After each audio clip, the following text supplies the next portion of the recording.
Yeah, it's got cantilevers in the front too. Nice. Oh, okay. Oh, this chassis I built from scratch. Really? Yeah. Beautiful.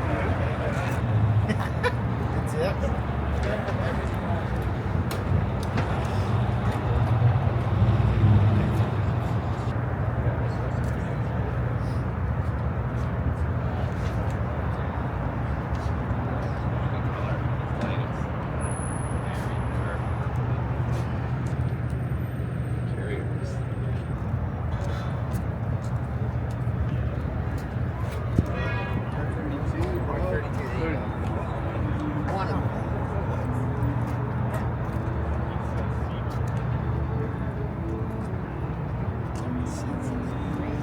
That's it? Oh, the seat, yeah.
Fiber front wheel without the hubcap.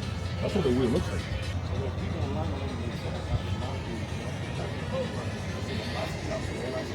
I'm gonna make a fucking similar to it, right? Never looks well, fucking how that'll work. So I got some 11, 24 Chevy 3500 caps.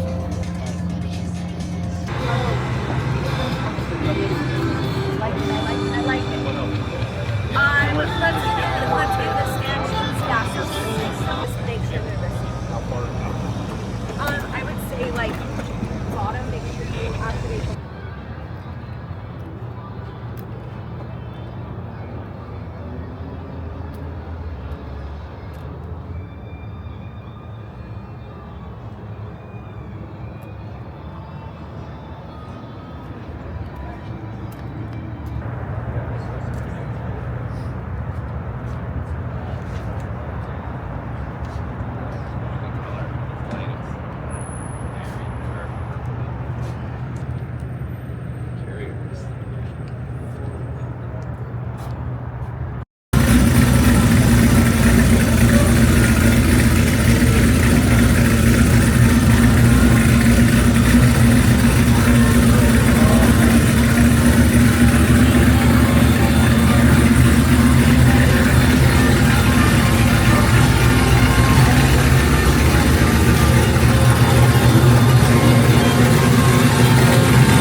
Yeah,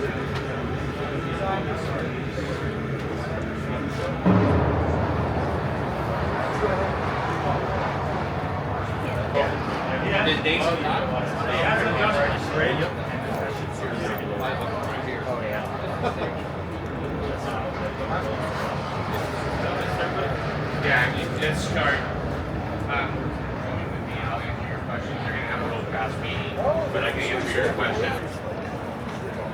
So, did you have more questions I can answer for you? Good. How are you? Good. Rugby's, I have that unmanned. And then,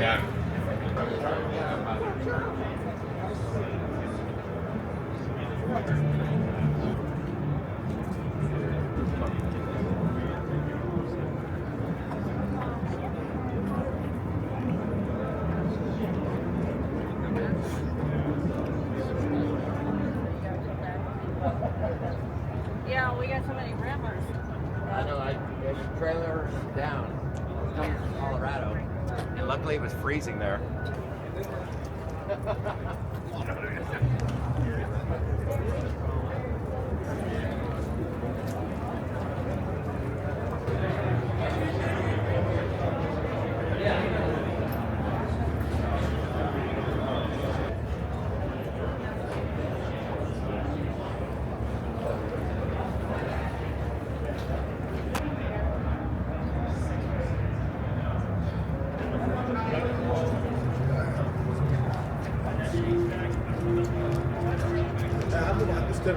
Oh, I think so. Do you have a license?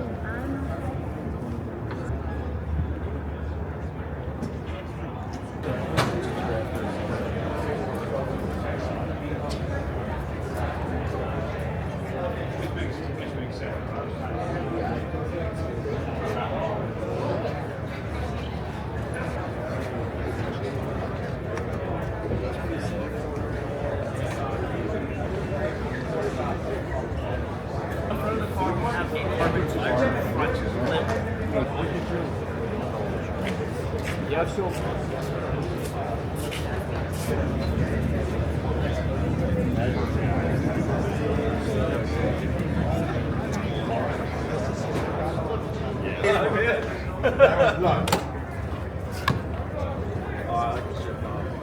That was supposed to be Mexico.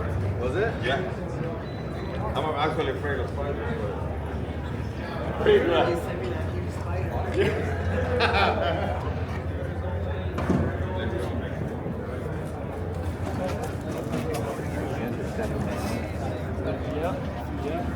Okay, let me know how it goes.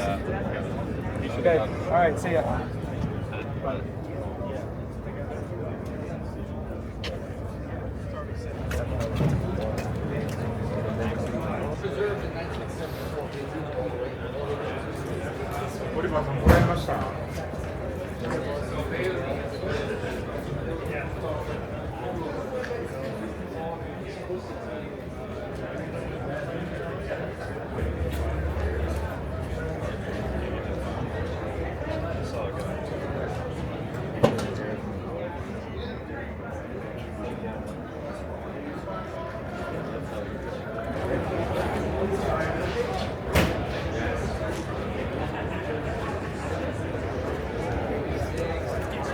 Hey, what's happening?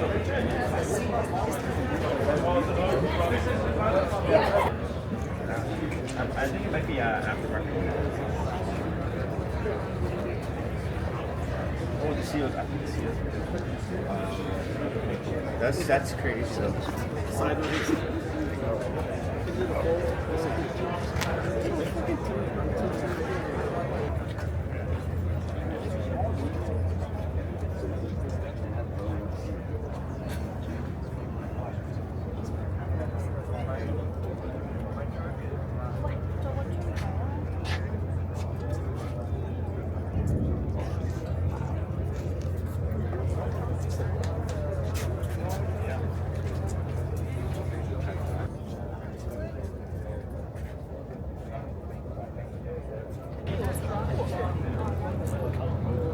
No, it's smooth, but you push it. You saw it.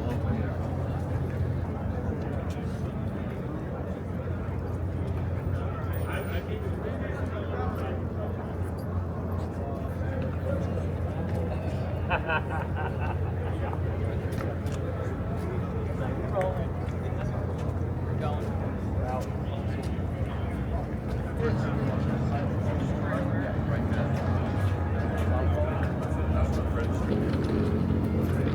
I help you? What do you think about the...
whoa, Kevin, hold on, Kevin, not yet, Dave, how are you, buddy? Welcome to SEMA Live. Thank you for having me, guys. How has the week been so far? How are things going for you? Oh, it couldn't be better. This has been a really great year. SEMA 24 is going to be off the charts. And what's it like to have a Riddler Award-winning vehicle? Your first time entering this, and you win it. What was that like? Dumb luck. Get out of here. No, really, 25 years, literally, we always wanted to go and compete, but we didn't want to go if we didn't think we could actually win it. Mm-hmm. So we checked every custom box we could think of, literally, and we really worked hard over 4.5 years, even through COVID, to get the car to where we could go and compete this year, which all the numbers worked out perfectly, and here we are. I got to tell you something. There's so many celebrities here, and I'm sorry. Andreas, you know Andreas from Overhauling? Come over here, Andreas. Yeah. Andreas, you remember Overhauling? Also an amazing painter as well. Andreas, what are you doing here at SEMA? Which was one of the hardest secrets to do. This is to commemorate all what you did on this. I'm gonna try not to get emotional because we're looking at you. But this is for you. Oh.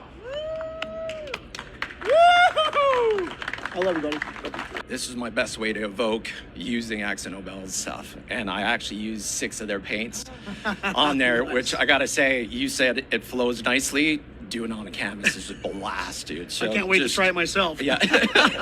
Andreas, you're such a good friend and such a great artist. This is what a surprise. I mean, yeah.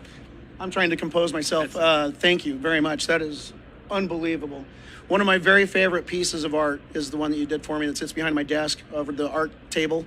I might have to move that into the car collection and put this I was about to say you're going to move the 917, but I think it's definitely, I tried to do as best as I can with the interpretation of creativity coming from a man like yourself and just trying to transcend that and evoke that on canvas. You did a wonderful job. I absolutely love you and thank you very much. Oh my gosh, the tears are in day one at SEMA. We already have tears going. Yeah. Thank you very much. Just to recap, so that's the actual paint color of the 12Air that you use on the painting. Silverella, black splack. Okay. Yep. Some of the charcoal, I'm trying to remember. Unbelievable. It's amazing. All right. Thank you. Thank you, Andreas. Thank you, Andreas. Surprise right there. Thank you. Who is ready to see a Riddler Award-winning unveil? How's this moment feel for you? Man, I'm shaking in my boots, dude. I'm telling you, this is exciting. I'm so excited. Let's do this. I'm excited for everybody to see the car. Yes. Here we go now. Sorry, Kevin. I'm delaying everyone. Here it is. I give you 12Air. Oh my gosh. Oh my gosh. Oh my gosh. So this car, again, is entirely fabricated out of 4x10 sheets of aluminum. The monocoque, basically in the middle of the bottom of the floor and the top of the body, is 3/8 aluminum plate done as a monocoque. Basically creates the backbone structure for the engine and drivetrain, which creates the entire structure and integrity of the car. I had plans of building a fastback version of my carbon fiber CF1s. Mm-hmm. This was based on that original design. Of course, I wanted to make a much more special car. I didn't want it to look like we were using parts for my CF1s. There's literally nothing on here that actually fits on my CF1. It is entirely one of one, all different. The V12 is a 9.2 liter capable of 1,000 horsepower. We actually choked it down to be reasonable. Did you say 1,000 horsepower? Yeah, but it's down to 650, so we can, get some good gas mileage like we care about exactly. that. You dialed it back to 650, Dave. Right. So the roof, again, this thing has just got so many really wonderful details. The wheels we recreated the wheel with EVOD. Basically, the inside and outside hoops are finger grooved. The hardware is inside the tire in the perimeter of the face of the wheel. That's a single knockoff. The Willwood brakes, we redid those as well. One-off grill bar. The F1 inspired suspension is over the top. This car you can see down here through the mirrors that you have underneath, exactly. Right? I jokingly said when we went to Detroit to the Copo Center, I had to get a parking permit for a UFO. Because if you look at the bottom of the car, literally every piece of hardware on this car is custom built, stainless, full polished, and EDM laser etched inside. How much, this is all original. Everything is all custom work from your shop? There is literally the only thing that looks like it came out of the box is the CAN bus electronics for the car, for the systems, all of the wiring. That is lit, and it's under the dash. So literally, there is nothing on this car that wasn't hand built. Is this the height it sits at when you drive it? Yes. Is it? Yes, it's a very scary height. Yeah. Okay, can we look inside it? Absolutely. Yep. In fact, I got the battery off likely, so let me pop. Kevin, is the door open? What does everyone watching think of right now, seeing this, the Riddler Award winner? What do you guys think here on the SEMA show floor? Is this not just absolutely incredible? I can open this door as well. Okay. Let me pop this one open. And the thing about you, Dave is your car builder's favorite car builder. So many people in the industry. I've done stuff with Danny Coker from County Cars. He says you're one of the best. If you watch Coffee Walk with Dennis Collins, Dennis bought a Corvette a couple weeks ago. First thing he does is shout out you. What's that like to you? Because car people in this industry look up to you. You know, it's a little surreal because, to be honest with you, I'm just a kid having fun still. You know, at 53 years old, it's just one of those things where I get up every morning, I go to work, I get to build somebody's dream car. You know, whether it's one of the CF1s, whether it's a full custom 57 Oldsmobile or a Porsche, I get to go and build somebody's dream car. I'm looking at the inside here. I don't know if we can see it, Mark, but down here, like the floor mats. They're full billet. Okay. Stainless wrapped. There's black leather underneath. Those are actually accessible. You just pull them out. You can clean underneath it and put it back in. We also use that same pattern on the grille. The inserts of the seats, I actually had laser etched at a trophy shop, a good friend of ours that makes all of our badges for the CF1s. And yeah, so just immense amount of details, but it's clean, classy, and custom. It really is. I noticed that. So that you have this pattern here from the floor, goes into the seats, and that's the same as we see in the grille? Exactly. It's the same you see in the grille. It's also emulates the same that's in the inserts of the valve covers, as well as the doors, and also the speaker grills in the rear quarters. You have so many fans of your show. I know you shot a series on this build. Has that series been released? When's that series coming out? Season 11. Stay tuned. Motor Trend. Okay. Let's go around the back here because we got some more time here. You've been mentioning your CF1s. Yes. If people are not familiar with your CF1s, those are your custom builds, Corvettes that you do. Correct. Yeah, so the CF1 basically was an idea of, you know, everybody talks about being in the hot rod industry. They want to build parts because you're doing something that can be repeated and it keeps the business open. Then you can really spend the time and enjoy the love of the art on the one-off stuff. So for us, doing the door handles, which I have a patent on, the wings, which I have the low-profile first-generation Camaro wings, Bronco flares, I was like, gosh, I think I can do something a little bit bigger and better. And my background before was at HPC doing production. So I wanted to build a car that we could reproduce and do a lot of them. We've sold 28 of them so far. Wow. So we're finishing currently right now. Number 17 is being debuted outside. 16 and 15 are also outside, both Cabriolets and Roadsters. We have a third body style, which will be this one. Mm-hmm. And the fourth body style, ready? A Nomad wagon. No way! Oh my gosh! And those are VINed and everything. Those are street legal VINs. 17-digit VIN numbers. They are reproduction Kindig CF1 1953 Corvette. Let's go back to the backstory on here, the Twelveair. Mm-hmm. This is based on a concept Corvette, correct? From 1954. So Motorama, 1954, there was a concept car called the Twelveair, mm-hmm. which was introduced. Not the Twelveair that everybody's normally known as, but basically the Twelveair concept car, which there's now reproductions. A few of those. Ken Lingenfelter happens to have one, as well as one of his friends is also being stored next to it. It had a little bit of a funny back end, and what I wanted to do on this car is to keep the smooth lines, which we're really well known for. You can tell, like, even when you look at the reflection of the building around, the reflection in the paint, the chrome, and the glass is all flowing. There is no deviation. So to do that is a lot of work. Ogden Chrome worked with us so well because we actually did the bodywork in copper over the top of the billet aluminum pieces that created the windows. Okay. The glass is actually not glass. It's actually polycarbonate, and it's from Shields. Really? It's got a silica overlay inside now, so it's actually, clarity is perfect. It's 100 times stronger than a windshield, and it can be shaped, so we can make the fit perfect. When you're building this, part of entering it to win the Riddler Award is you have to keep this secret. You can't. Right. No one can see it. How do you keep this? You have a big shop. How many people have worked in your shop? How do you keep this a secret? I'll tell you exactly how you keep it secret. You let Kevin know that it can't be seen by anybody, and then he doesn't let anybody in there, and he doesn't give me a key to the room. Where is Kevin? Kevin, get over here. Let's get Kevin over here. Let's get Kevin over here. How are you feeling about this big reveal today? It's like I said, it's a dream come true to be a part of a team to put a car like this together. I mean, pinch me. It's 2024 SEMA, and this is amazing. By the way, that's what I'm saying. I'm saying pinch me right now. Because I'm standing here with you two legends in front of the biggest build of the year. You came up with the idea, Dave?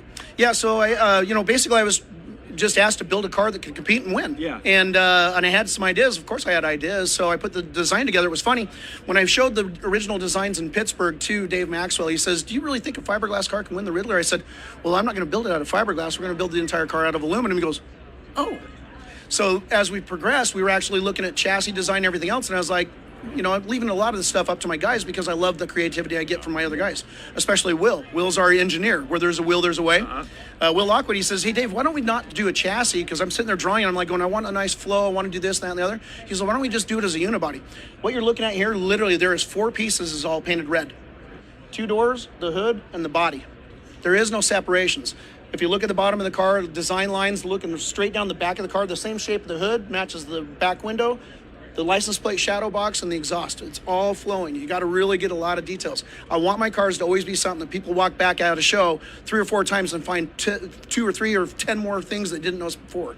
There's a reason why SEMA, day one, reveal number 1, we came to you guys. Kevin, has Dave ever come to you with some idea and you were like, what are you thinking about? Yeah, you know, it's usually, you know, I'm usually all on board with Dave's ideas, but it's the colors. It's the colors. And I'm like, oh, I don't know if that's going to work. But, you know, I've eaten crow many of times. I'm like, it all gets done. I'm like, yeah, I see it now. I see it now. And jelly, buddy, let's just go. Trust me.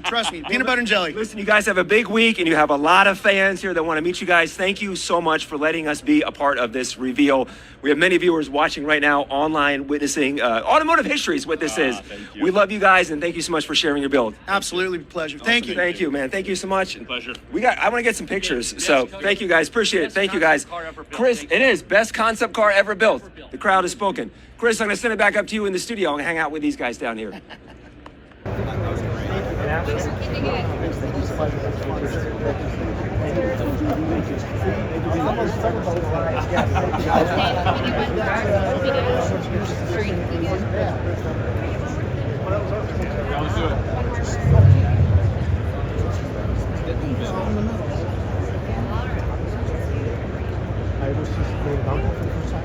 I'll send it to you, sir.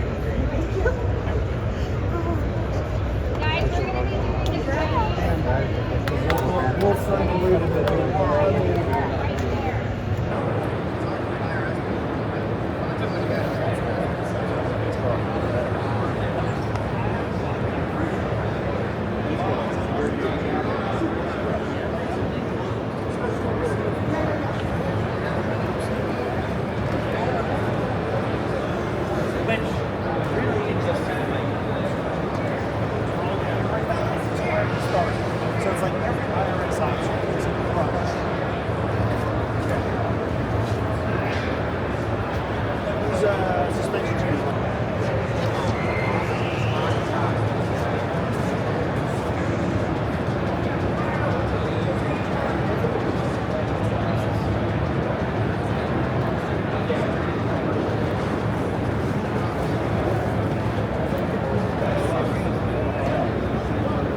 It's a wrap.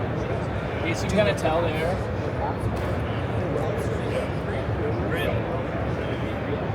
Look at that's like from stuff number. Dude, that color stuff.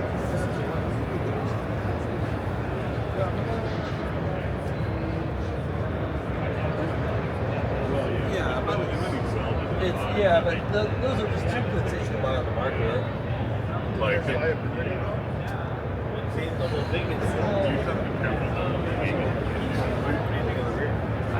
I mean, if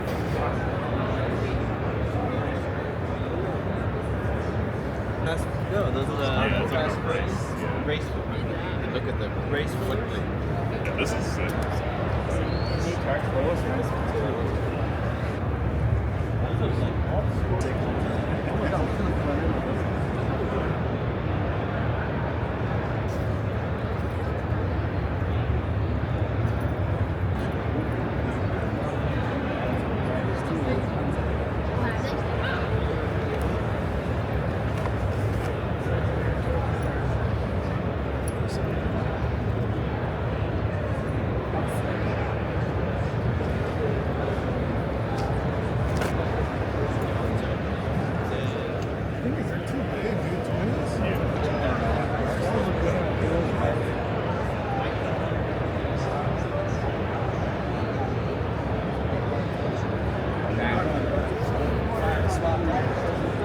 That's how it goes.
That's what I'm talking about.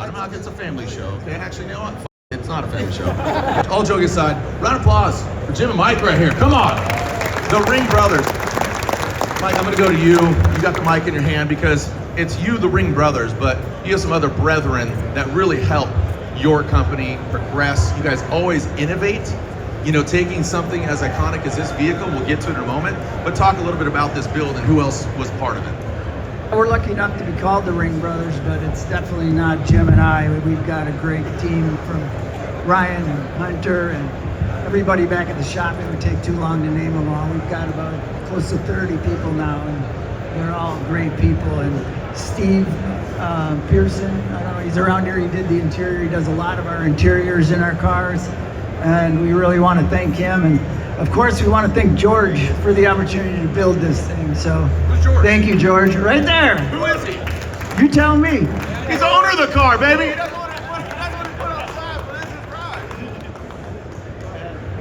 Jim, yeah, no, I'm not bailing you out. George's the owner of the car. He doesn't want to be recognized, but we gotta show him up because he's gonna own a piece of history, man. But Jim, talk about it, man. Like, what's going on here?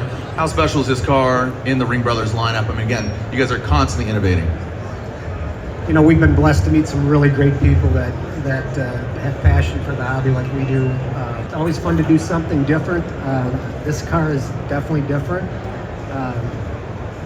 Somehow it got pink eye over the build, and the car's sickened now, so I guess we'll show it to you. Without further ado, the car, it's got pink eye, it's infected.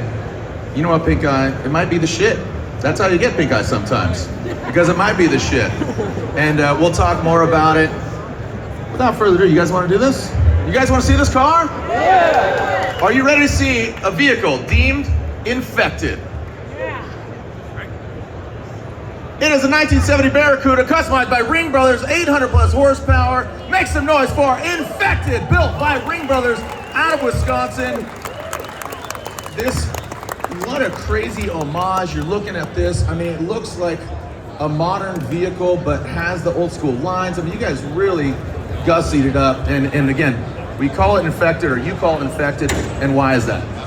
Well, actually, the gym came up with the name. We really wanted to paint it pink. We had to convince George. Lucky he let us do it. And then when we built it, it had a red eye in it, and Jim said, we should called it pink eye as far as the motor. So that's kind of where the pink eye, and then of course you're infected if you've got pink eye. So that's where it all came. And, there's a lot done to this car, even though it looks pretty stock. Yeah, and I think that's what you guys are really good at, is hiding the secrets as far as, you know, the platform, and it's stretched. Like, if anybody knows the CUDA, and like I said, owning one in itself, but you guys stretched it 1.5 inches, the arches, it's subtle, it's refined, but obviously this is pull me over pink. I mean, I don't know, George, I don't know where you're driving at, but I wouldn't do anything illegal, brother. And maybe it's this lady said, you know what, pink will be dope. I mean, going inside, that's where the creature comforts are. That's where, you know, I thought that things were really subtle. The gauges, the buttons, I mean, the shifter, everything is really refined. That's what I love about your guys' build. Yeah, I think we really tried to pay homage to what the cars were. I mean, there's a lot of times we change dashes and do a lot of things, but these Cooters are pretty iconic, and you really don't want to mess with what's right in a car, and there's a lot right with these cars. And let's talk about the wheels, because these are one-off. So here's like a Krager kind of looking wheel. You see the inspiration, but then just with the gloss hoops, and then with the matte, again, you could have put chrome on it, but I like the subdued look of the wheel. Yeah, HRE does a great job. We've been partners with them guys a long time, and they always seem to, you know, knock it out of the park with their wheels. Power plant wise, is this just, I mean, I say just, but is it a red eye crate engine? Is that kind of a hat tip? Thank you to Dodge, Mopar or no car. I mean, I know you guys work with all manufacturers and all makes, but as far as the red eye, did you kind of build the car around that? Did George hand you this vehicle, or I want a CUDA, just Ringbrothers badass? Yeah, that's basically how it was. He wanted a CUDA. That is just a stock crate motor red eye Hemi. The chassis in this thing basically has a C6 Corvette, so the transmission and the transaxles in the rear, which is all independent. Hence the reason there's not a back seat in it anymore, so hopefully George doesn't have too many children. 5,300 hours into this thing? Is that, I was looking at kind of stats? I think you'd have to ask George or my wife. They're probably the only ones that know that answer. How long has this been under construction? George, how long has this been under construction? Too long? Well, I mean, it's ready to roll. Is he ready to do a burnout? You guys want to hear this thing fire up? I'm joking, we can't. I'm sorry. Oh, yeah, well, that's where the party is. Even the steering wheel, this is, again, what's really cool about it is this helps you develop parts, because Ringbrothers, as a customizer, you're also giving back to the car culture. This is a beautiful car. It will be one owner's vehicle, but then giving back to anybody that is a Dodge, Mopar, or CUDA fan. What are some of the parts that are Ringbrothers parts on here? Well, it's got a lot of them. Our hinges, our shifters, our steering wheel, door handles. There's pretty much, trunk hinges. There's pretty much hood. It goes on. Like I said, I mean, even the steering wheel, $3,000 for steering wheel, carbon fiber, just all these little touches. George, you want to touch this thing, dog? Get up there, brother. Yeah, it's his first time seeing it. Round of applause. Sit in there, baby. You know, right before we hit play, you look good in that, man. Yeah. You match the interior, brother. Looking good.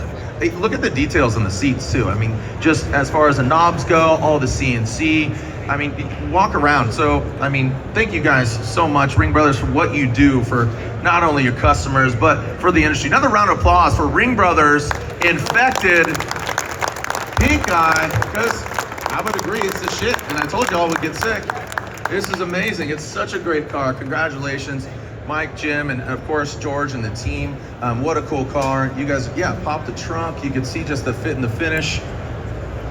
Just all of that. Anything else you want to add, Mike? I mean, again, slide on over here. Again, custom, giving back. And you guys are busy, man. You guys got a great crew. Everything you build is just top tier. I mean, white glove, man. Yeah, I just want to thank again all the guys that we have at the shop and girls. And like I said, we're lucky enough to be called the Ringbrothers, but they make us who we are. Ring Familia, man. Again, circle of trust. I'll take you down. I'll take you down to Chinatown, baby. Because again, you guys are busy. Group of guys and gals, like you said, and based in Wisconsin. Excited to see what you guys have coming up next. I know there's some more reveals just down the way at Gentech. So SEMA Show 2024. Congratulations to you and your whole team. Anything else you want to add? No, I'd like to thank George for allowing us to build this for him, and thank everybody for being here. Beautiful. Thank you guys. Thank you so much. Congratulations. Another round of applause. Ringbrothers Infected. This CUDA now will live on for infamy. Thank you so much for joining us again. Gentex, what's it, 3 o'clock? We'll be down there? 1 o'clock. Thank you so much. 1 o'clock. Got some more cars being debuted here. Again, thank you so much to the whole Ringbrothers Familia. This is Infected. That's why I sent you guys an email. But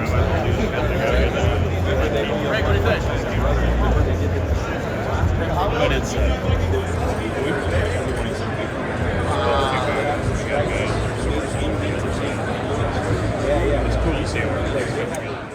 I like that whole era when the cars are talk. Your door is a jar. Your door is a jar. Yeah, I would just open it just to hear her talk. yeah, exactly. You know? Exactly.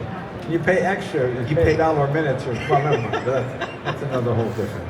That's The another. tank is empty. I better put gas. That's right. What else? Now you got big. Are you on tour now? You know what? I'm always working. The fact that I'm off this weekend is incredible because I'm never off. I always work. But you like to work. It's I not work. do love to work, but it's one of those things where eventually, like, you need to start having some fun. Yeah. And so the fact that I got invited to come out here, thank you. This is so cool. This is my first time at SEMA. Oh yeah, it's a great event. It's like Comic-Con for car people. Yeah. It's Comic-Con for car people. Yeah, that's exactly right. So this is my first time, and I don't think it's going to be my last. Now I'm excited because I got cars, and I'm like, I heard Kevin Hart has a car collection here, but he's not here. So I'm like, no, I'm not going. If my cars go somewhere, I'm going with the cars. Right, exactly. Well, you do a whole tour, don't you? You have buses when you go out. Yes. Currently on tour, we're going anywhere, everywhere, all over the planet. This week we're going to be in Florida, so I'll be in Tampa and Orlando. So you fly there and then the bus meets you? I fly out to wherever the city is, and then we have a tour bus there. Right. It drives us city to city, and then we jump on the plane and come back home. Because how many days do you go out when you go out? About 40 weeks a year. But I mean, before you come home, how? I used to do 5, Yeah. but then it just after 25 years, my knees really are taking it. Yeah. I do meet and greets and stuff, and so I'm standing around. So now we just do 2, sometimes 3. Yeah. Oh, very good. I still want to stay busy. I miss the clubs. I like the idea of parking somewhere for a weekend and just doing 5-6 shows, and I get to enjoy the city. But now it's like there's, after a while, things start to blend. The stage looks the same. You get off the stage, you go in the dressing room, all right, let's go to the hotel room, get on the bus. You ever get that thing where you've been doing it so long? I don't remember this place. And then you go to the men's room. That mark on the wall. I remember that. That happens all the time.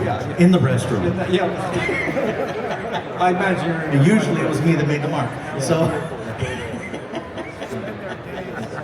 and it's crazy because I'm always going somewhere you were just at. One thing that we're always crossing paths. I always went there as a picture. There's Gabriel on the wall, yeah. Oh, that's Iglesias. Or those venues where you just see like rows and rows and rows of photos that are like, oh, these are the people that performed here over the years, and so it's like, oh hey, oh hey, oh hey. Yeah, that's pretty cool. I'm in good company. You can tell when they go back to black and white photos. You're like, they've been here a minute. So where's your next show? Anything in this area? Anything in this area. I'll be here in Vegas the last week of December. Okay. So right before New Year's Eve. I think I'm here the 27th, the 28th, and I'll be over at the Cosmopolitan. Oh, okay. All right, very good. So pretty jazzed about that. Gabriel Iglesias, ladies and gentlemen. Thank you. One of the funniest men in the world. Go see him at the Cosmopolitan. On the weekends. The last week of Christmas. Thanks, everybody. Thanks for listening in. Ladies and gentlemen, give it up for Jay Leno and Gabriel Iglesias kicking off the 2024 SEMA show here in Las Vegas. Have an awesome show, guys. Thanks for sharing those stories, being part of the experience here.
Let's take a walk over here. There's a wonderful, wonderful man here that means so much to so many people. The King, Mr. Richard Petty, is here. Now, this year celebrates 75 years of the Petty family being in racing. And not only is he an icon in NASCAR, but really the automotive world. People have always loved this guy. I'm lucky enough to know him as one of my best friend's dads, Kyle Petty being one of my closest friends. And I thought, you know what, a special year, 75 years in racing, and now that you're part of the Toyota family as a brand ambassador, I thought we should celebrate you. Yeah, that sounds good, right? All right. Now, I thought the best way that I could do that was I was thinking about what are the things that I think of when you think of an icon like you. I think obviously the 43, I think Petty Blue, and my first thought was the Superbird, the 71 Superbird, 70 Superbird. So many people know him from cars, a lot of kids, but certainly you know him from running that thing way too fast in a lot of big tracks. But I thought, wouldn't it be cool to celebrate you in a way that I decided to make a tribute to you. So ladies, if you don't mind helping, I'd like to introduce you, King, to what I call the Superbird. Let her rip. Oh, sorry. I mean gently let her rip. So here we got, King. I took my daily driver Supra, and we took this whole thing apart. My friend Randy Ogg at the Kenwood Garage Shop helped with all this. I had an idea, and this is what I love about Toyota. I called Paul and Brent. I said, guys, I have this idea. I want to show the King how special he is to us. It's got my name on it, though. Yeah, I see that. Well, I mean, I still want to drive it. So, yeah. If you're going to drive this thing, I'll change the color and the number. Okay. What's like that? I don't want to be associated with you. Oh, you're so funny. Keep it up. Now, because the way that I've been so lucky to come by the museum to see the way that you guys build cars, we very much wanted to do the same thing. So we took the car down, painted everything petty blue. Those are hand-painted 43s on the roof and on the doors. You can still see the brush strokes just like y'all used to do. But I worked with some amazing partners. A bunch of them are here. And along the way, we got this opportunity where we said, what if we just did something even more special with it? And you can see right here on the Dash King, that is the die-cast version. We are officially turning this car into a Hot Wheels. So exciting to pay homage to you, to what you've meant to this industry, and now what you mean to Toyota. But it is a modern interpretation. So, Chuck, what do you think? How did I do with this one? Damn, somebody did good. I don't know if you had anything to do with it or not. The idea is great. I love it. And we look back at all the years that we was here, 75 years, and this is what's come out of, when we first started, there was strictly stock cars. Now they're race cars, and to see everything change over all these years, and then see somebody come out with something like this right here, I'm just glad I'm still here. It is such a special thing for you to be here. So I want to thank all my friends that helped us make this, create this, and hopefully lots of people are going to get to see this. But King, next year kids are going to be able to go into a Walmart as part of the Boulevard series and pick up our car together. That's pretty neat. Sounds like a winner, though. Listen, and you do drive a blacked out Supra at home, so maybe I'll just let you borrow this one? Well, I don't know if I want to be seen with your name on the side of it. You know what, we can put a magnet over for you. I think we can do that. I like the black one, kind of slip around with the black and everything. Everything on that thing is black. And the windshield's not black, but everything else. But, it's a super deal. It's so much fun to drive. That's what's the deal about it. That thing is horsepower, thing is good, thing is stopping. It's just a fun car for me. And, I got one of these big pickups that, I do all my riding around on, but when I get to feeling real sporty, I go jump in one of these and play around for a bit, It's so cool. King, thank you for being here. We appreciate it. And big thanks to everybody to help this car come together. Sherwin-Williams with the paint, Magnaflow, Continental, Odyssey, TJ, and Street Hunter, CoreWorks, and Fortunato. This thing's beautiful. One more time, a round of applause for Richard Petty, everybody. Hey, I love you. Don't change a thing. I appreciate that you still will make fun of me on every microphone we go together. All right, y'all, we're going to take a walk down here. We want to show you some of the amazing things that have been happening with our friends at Calty Designs. This is the Recreation Open Experience concept. Guys, tell us a little bit about this amazing Land Cruiser we're seeing here. Thanks, Rutledge. Good morning, everybody. And this is the Land Cruiser Rocks, and this is our latest creation out of our Calty Design studio. And a little background about it, we were actually part of the global design effort that brought back the Land Cruiser back to its roots, the Land Cruiser 250. So we're super excited when we're able to take that and evolve it even further and really think about the Land Cruiser enthusiast and how we could expand their experience and their fun enjoying Land Cruiser. So we thought, what better way than to open it up? Create an open-air experience, expand the functionality, so it has some really amazing features, opening the bed, opening the roof, and just wanted to make a really, truly fun, exciting experience that celebrates and honors the authenticity of Land Cruiser, what it represents as an incredibly durable machine that we call the survival machine. It gets you there and it gets you home. It's incredible, y'all. Make sure you check out that heritage orange leather interior, the spring green outside. The midgate inside, the way that y'all created all the functionality of this rig is unbelievable. And as you look at it, y'all, over 50% of this body had to be recreated. You can see the pass-throughs underneath the doors.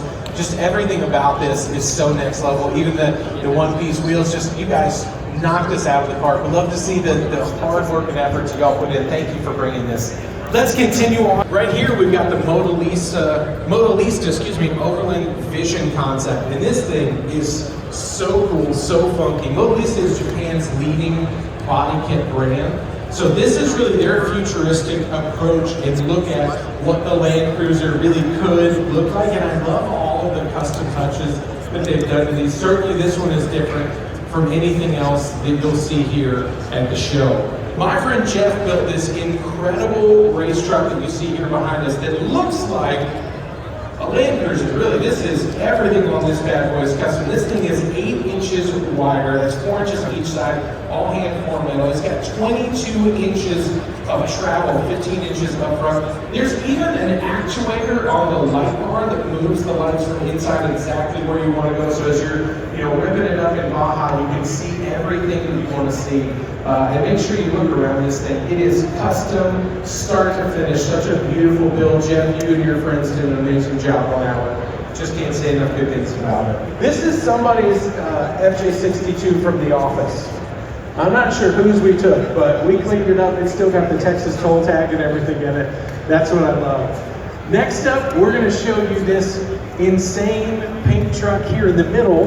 Guys, this is a really special project for me. This is my 1994 Toyota pickup. When I was in high school, this is the kind of truck that I dreamed of, and since I was probably 8 years old, I was always drawing pictures of the kind of cars that I would have, and they always had insane colors.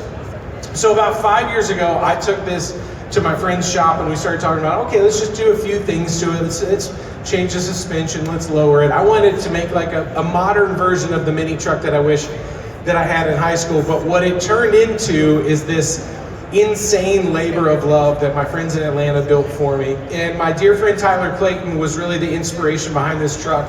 And we lost Tyler to cancer, but so many of the ideas and the things that he thought about, he really changed the Atlanta drifting scene, Team Rowdy, and what he's done with those guys. But this truck was built at his shop.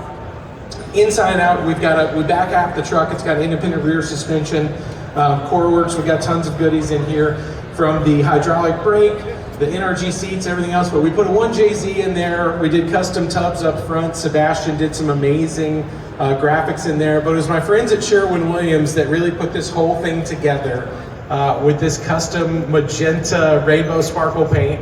As you may know, I'm a proud girl dad. I've got 3 daughters.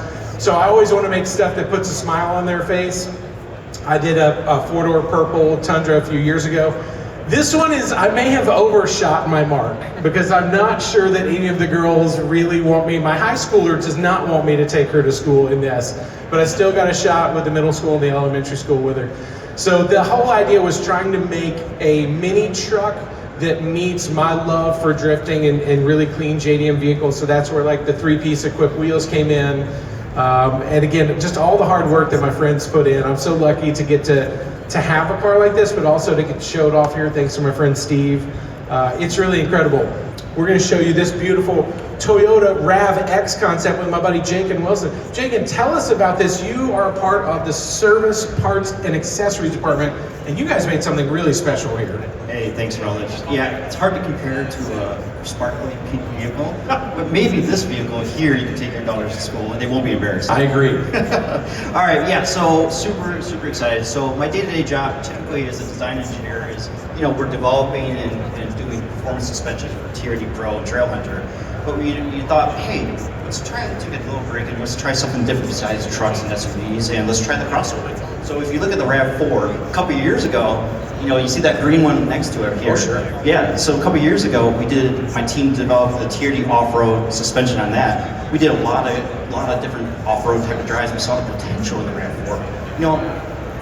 Everyone knows RAV4 is basically the #1 selling Toyota vehicle now. And so we thought, hey, huge potential, huge amount of market, so let's do something fun. Let's take it to the next level. Let's build the coolest RAV4 in the world.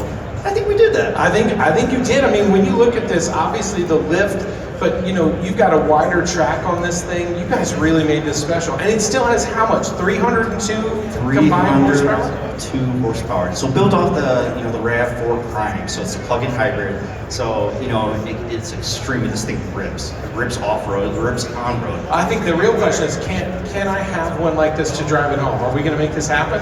We're really excited, and we think there's a lot of potential, especially for this growing crossover market, to do something fun, something aggressive, something that kind of meets the kind of needs of enthusiasts. So cool. Thank you for being here. Thank you for showing us. This RAV-X is insane. This is so exciting, and I love everybody just coming down with us here at Toyota, getting to see all the cool new stuff we brought out. All right, Rutledge. So I joke that today, for the Ultimate Tailgate Tundra, because it's Election Day, we could put on 5 different news channels. Oh, wow. When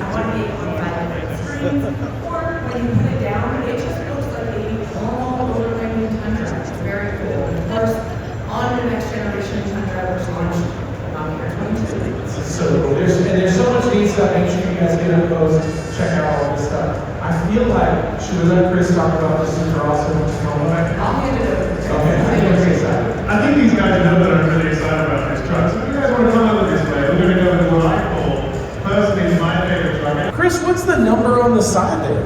That's a number associated with a small upcoming go-getter in the motor racing industry, a guy named Jimmy Johnson. Jimmy Johnson, the 7-time NASCAR champion Jimmy Johnson? Yeah, that one. Oh, wow. Amazing project. You know, year after year, we are so lucky to get to watch the magic of Marty Swerter and the Motorsports Garage. And I don't know if we've, as a group, been more excited about any build more than this one. Marty, I'm so glad you're here with us.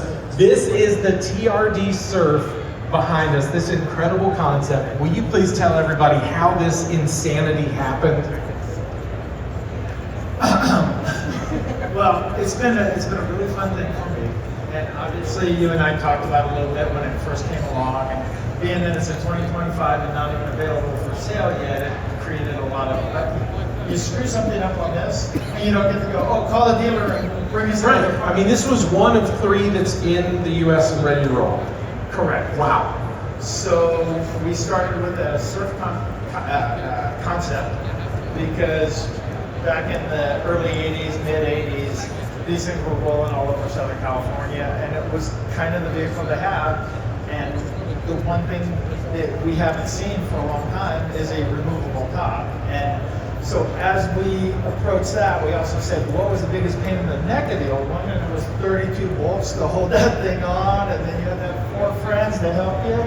And when we look at this, Marty, you guys really had to rethink everything about a brand new ride that's coming out that's going to be awesome already, but you had to rethink how are we going to make this feel like the first gen 4Runner, but also the Surf 5s. Like, this is insane. Well, I hope that everybody likes it as much as I, and it puts a smile on my face when I see it, and it's been a long time, 2 months of hard work, but we wanted to take it all the way to the inside, and please, you go. I'm not climbing it. I won't be able to get back out. So we wanted to turn it into a 2-door, obviously for the history. Hey, you look good in that thing. You know what? I feel good, Marty. I mean, the fact that you guys rethought a 4-door into a 2-door, the top is up here hanging beautifully. But I mean, the way that you guys use the waterproof seat covers, the specialty flooring, you guys, there's nothing that you didn't think about. But tell everybody, like the stamping on the doors and stuff, there's so many little things that set this build apart. One of the awesome things about this particular build is that we really got a lot of Toyota involvement. So the doors, you'll see a turbo stamp out, not in. Like normally we're doing in stampings now. This was done here in the States, but the hatch itself is only available in Japan right now because this car is not out and it's not an exchangeable part. So we had a hatch sent over from Japan, the TRD Surf stamped into it. We stamped the roof, we showed all of that, and then for all the 3D printing, because everywhere where this joins up to the car is a bulkhead built with 3D printing technology. And we had a lot of help internally also from some of the people right down the hallway from us that know how to do that stuff. So I've now become a little bit of an expert in 3D printing, but not really. The really cool thing about this one, so I'll say Doug, is I really got to talk Toyota and let us take it out the plan from Pismo, because the suspension in this started out as a limited 4Runner. And we put a Tundra different rear end housing in it, widened it up 4 inches. The 4Runner differential inside of it, so it has the right gear ratios, axle slid in, everything else, and then it's a long travel kit that was developed by North Carolina and Costa Mesa joined, and I really think you can bomb this thing to the desert or to the sand dunes. So I'm really stoked on it, as you can tell. Just so I know, how many people would actually love to own a TRD Surf just like this? I just want to make sure we hold low enough for all my friends at Toyota to just verify that. This is so wonderful. Marty, you have done it again, my friend. Knock this out of the park. We're so glad you could be here. You and your team did something incredible. Big thanks to everybody for checking out all of these amazing vehicles. Make sure if you got any questions, stop by, ask some of us. We'd be happy to help you. Especially Marty, come tell him how much you love this insane build. Huge thanks to Toyota, Steve, everybody else that had us. Paul and the gang, we sure appreciate y'all. Hope you guys enjoy the rest of your week here at SEMA. Thanks for coming by.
They're like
oil business still good? Yeah.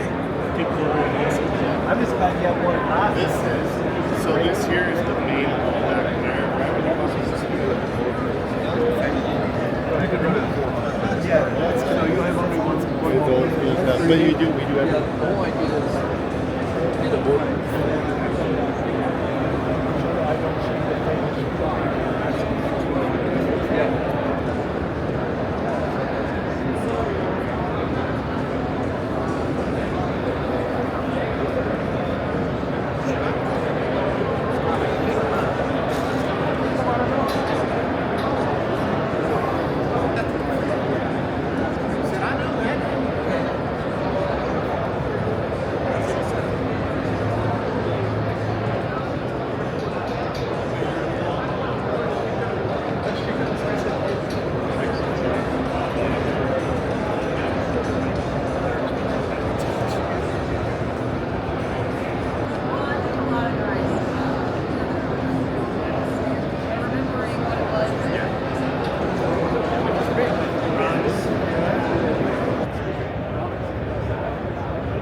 your control screen out of the 2022, made it into there, built a custom bracket for it. That's this? Yep. So you still and all these monitor, functions? Oh yeah. Yep. You can still monitor your miles per gallon, everything like that.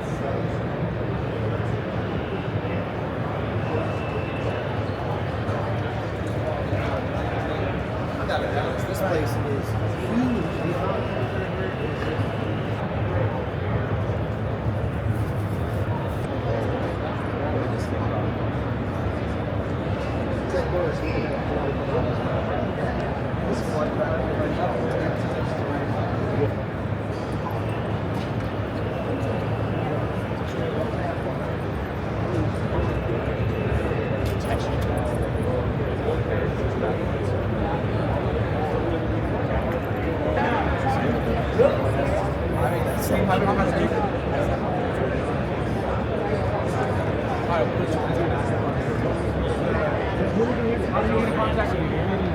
What's up? Shoot.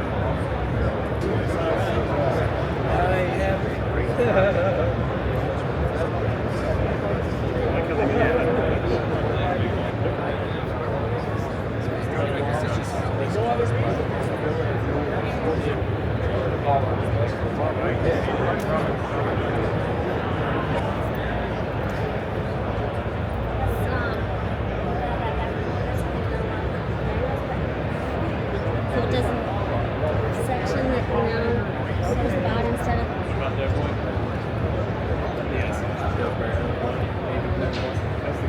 These two gentlemen here, thank you, Jim. Congratulations. You guys look great. Did you guys, was it by design? Or like you're like, oh my God, I can't believe you're wearing the same shirt this morning. We did, I say we, you guys, you and your team debuted a vehicle down there in your booth. You guys contribute to the industry in more ways than one. Not just one car, but many different cars. Jim, congratulations on Infected. How special is this car to you and the team that you're about to see Vader? How special is this car? You know, in this business, it's always nice to do something different, and I've always had love for these cars. You know, 1987 was a long time ago, and they're just iconic cars, and I'm excited to show our version of it. Calm down, dude. You are jumping out of your skin. Seriously, relax. Can you feel that energy? Oh, I'm just here so I don't get fined. That's it. Nick, you know, you got your family here, you got your friends, and I talk about your family. It bears repeating. 5,000 hours on this thing in Wisconsin, Wisco. You know, I'm a Snap-on Tools guy, so again, more Wisconsin love. So you guys have done something really cool here. Some people might be offended by this car and what you've done to it. What do you think? It's got a V6 in it, so I don't know how offended it can be. You said a what? V6. A V6, so it is kind of loyal to the soil.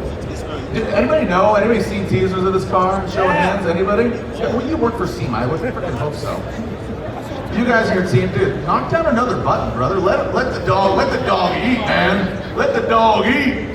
You guys and your team, again, just another really cool car. Did they trust you this morning? Is this like Ken? Dude, your Kenergy is so good right now. We're just happy to be dressed in here, right? Yeah, we're just, if somebody laid out their clothes, it's perfect. They're all the same color. I don't know how that happened, but you know.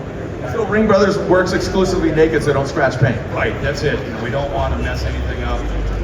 And when is your beard going to grow to that energy right there? And how excited are you to reveal this car? How many hours do you feel like you single-handedly put in this car? And what parts are you most proud of this vehicle? Well, I mean, starting on the beard, can't even touch that. Like for me, I look like I've just got giant everything, every direction. But he's got it so cleaned up. This car is awesome. Like there's so much that's been done to it, interior, exterior, like engine base, phenomenal. It's just one to see of all it kind of. You always said it. There it is. You deem this guy, no, there we go. It was awesome. This car is called Vader. How much horsepower? Before we reveal this car again, like I said, some people, this is just such an iconic, and you know, it kind of used to be an ugly duckling. But you guys, again, I love how you do refined, subtle, good treatment to cars. How much horsepower and how much torque? Well, the owner, he got a pretty famous engine builder to build this. We've never worked with Kenny Duttweiler, but in this world, he's kind of a god. And he made 1246 on E85, 30 pounds of boost, 32. And he says if you want to push 50, you can crack the 1800 variant. That's cute. That's really cute. All right, you guys ready to see this vehicle deemed Vader? Again, what do you got? The boys, what do we got? Okay, are we talking? I don't know what's going on here. Yeah, he's keeping it subtle. He's keeping it subtle, baby. You know, I mean, it's. He doesn't even want people to know who he is. Just see who looks the most excited here. You might find out who it is. And he's going to sell to that person. Double the price. 5,000 hours, 1,000 plus horsepower, 1,000 more pounds of torque, E85, baby. Go ahead. There we go. We got the Aloha brothers here. Part of the Ringbrothers family. Make some noise. Here we go. It is Vader! Built by Ringbrothers, the Grand National icon. Holy banana cakes. Wow.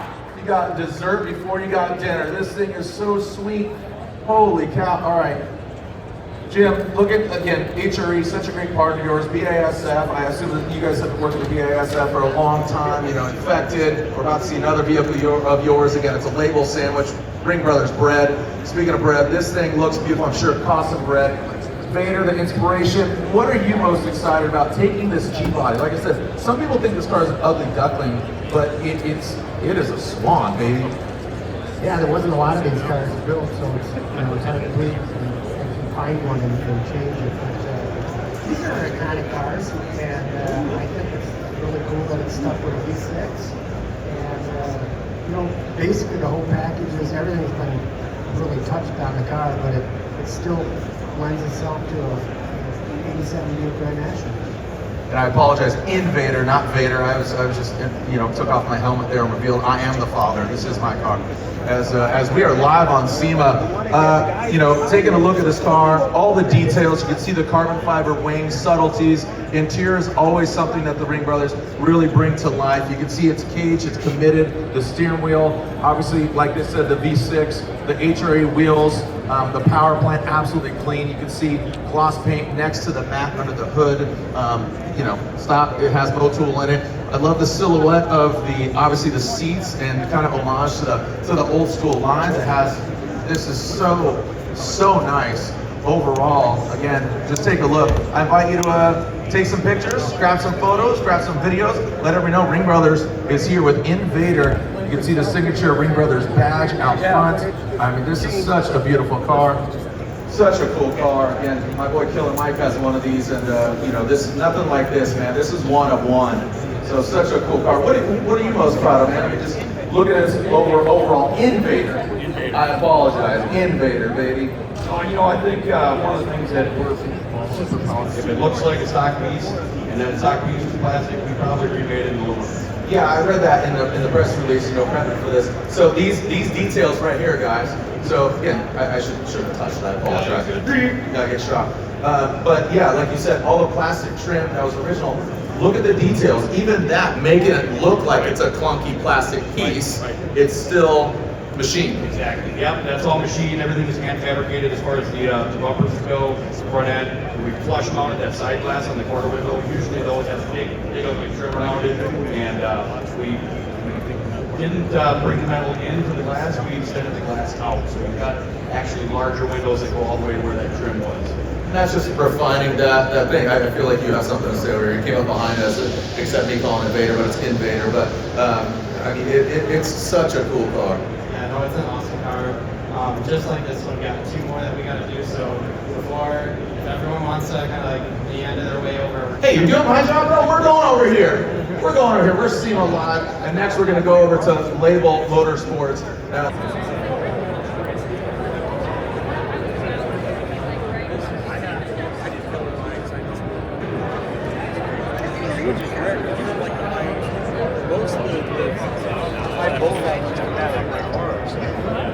And I'm cool with it. But I try and be the cutting. I try and be next level. So yeah, I'll do it carbon fiber.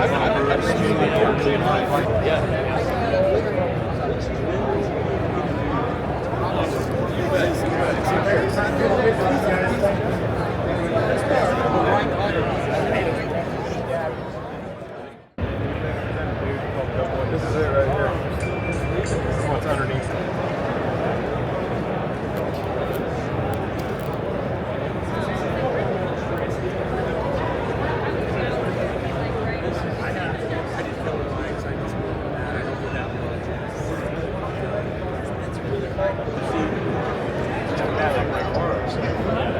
And I'm cool with it. But I try and be the cutting. I try and be next level.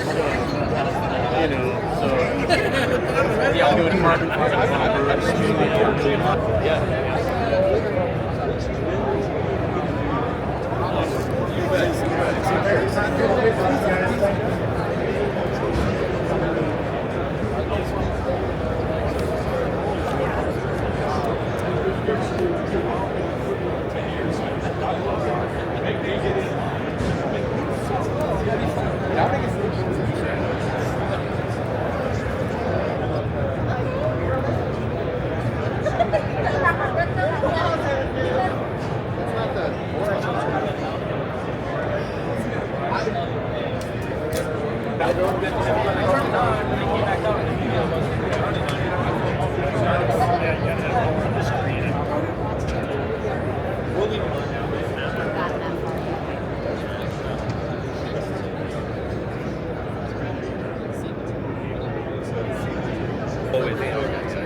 But you end up with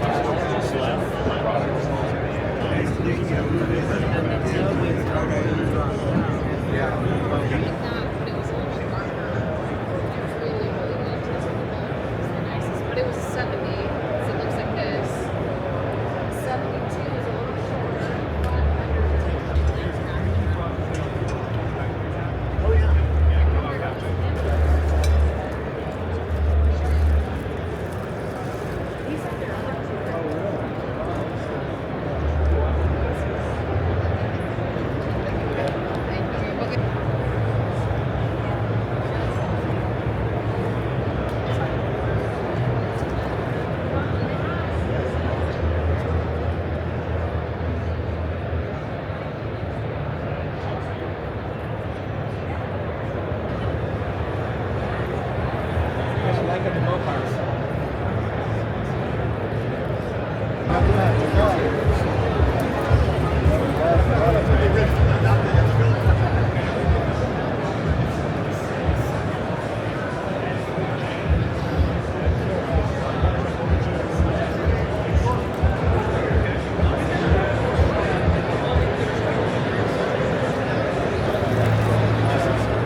Dave wants to come over.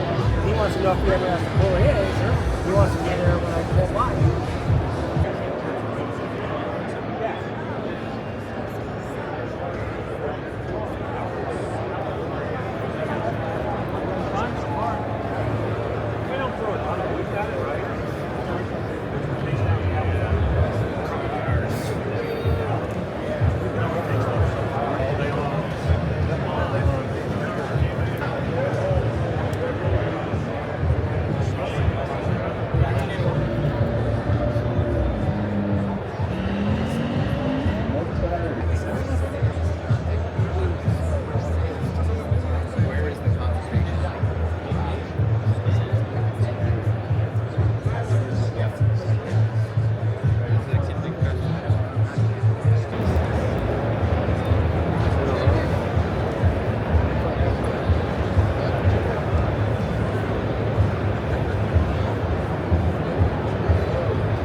spaces it out.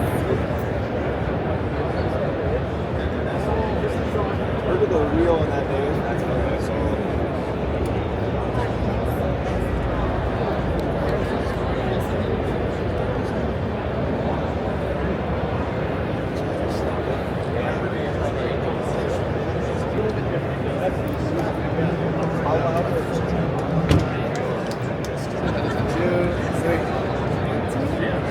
I was big on Hondas, and then kind of.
So my company built these cars, Exomods. Our other company, OG Carbon, we produce carbon fiber body panels for Porsches. And we're going to be expanding into other model lines. And we're here to secure production deals with companies that want us to build carbon fiber cars.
Pro-charge? Wait. It's pro-charge. Yeah, it's pro-charge.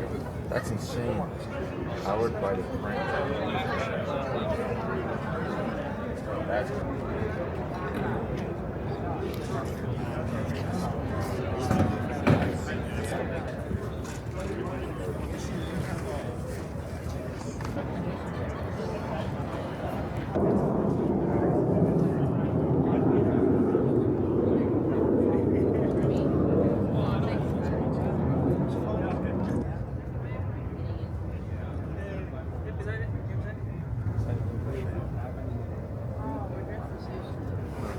like, yeah, I need to rebuild my transmission. And he's just like, Ohio. No,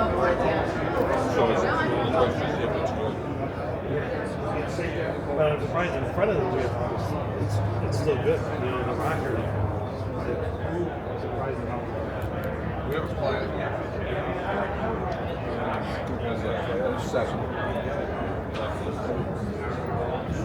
Yeah, so what you do is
You have to stay.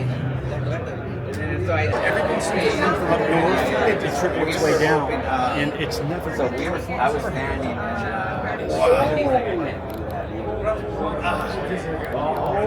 Standing behind him, I'm like, they're the ones that bid on that bid. They paid the Corvette for millions.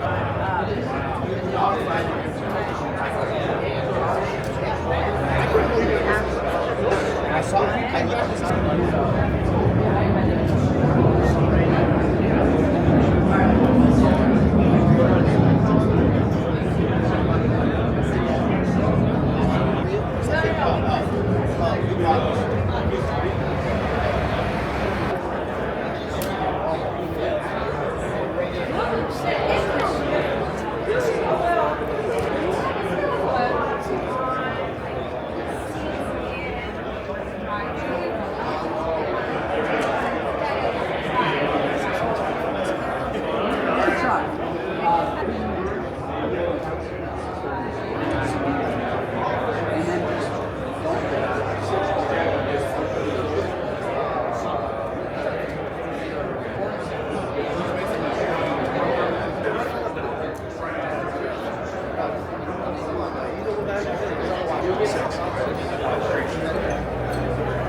There it is.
Casi lo mismo, pero it's gotta be gone.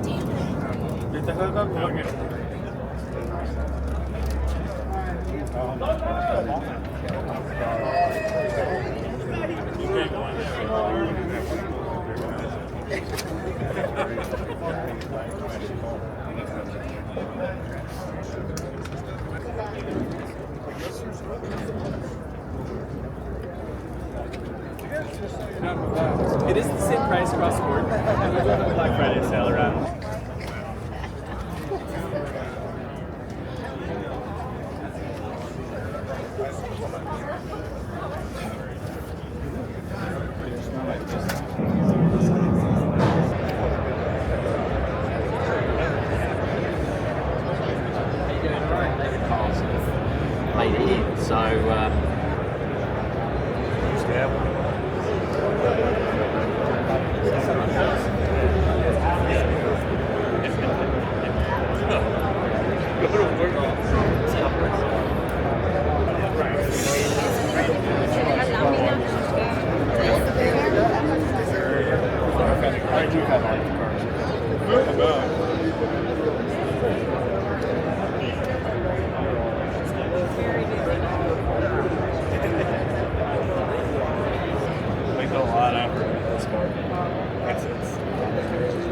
It's been 4 years.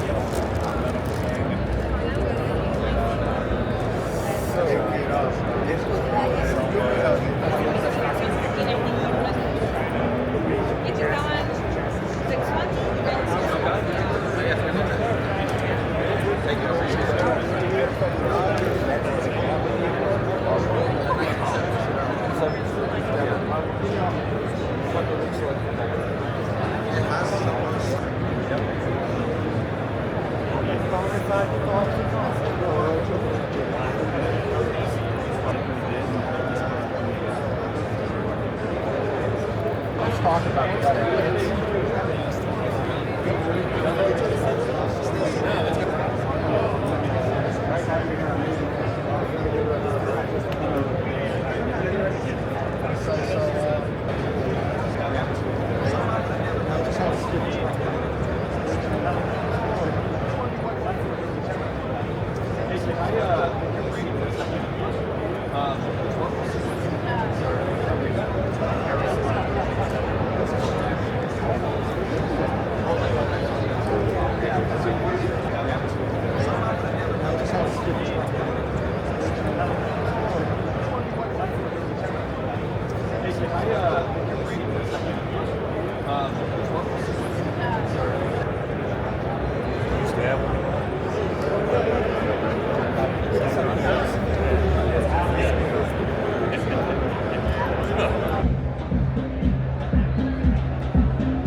Of McLaren's V10 powered track like revs to ridiculous assets.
Met up at your car, but yeah, then he also met up with the one that just built the 912. That's right there. He met him in February. Yeah. He was with us in February, and then we went back to the summer with him.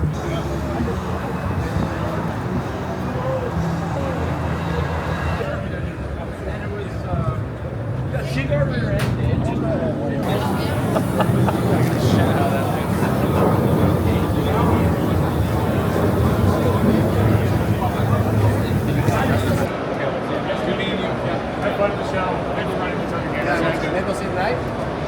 What's the one you met?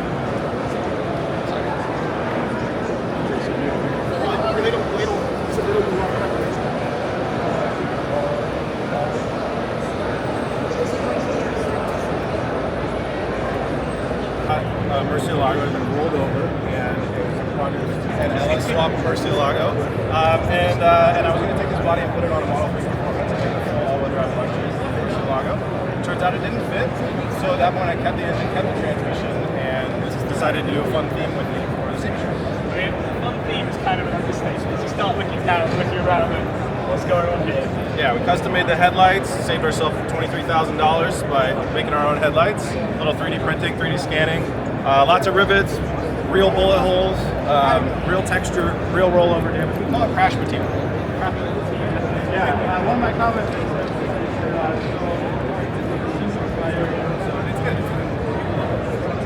It was a big risk, it was a big gamble, but I'm so happy that we did it, and I'm happy that we did it.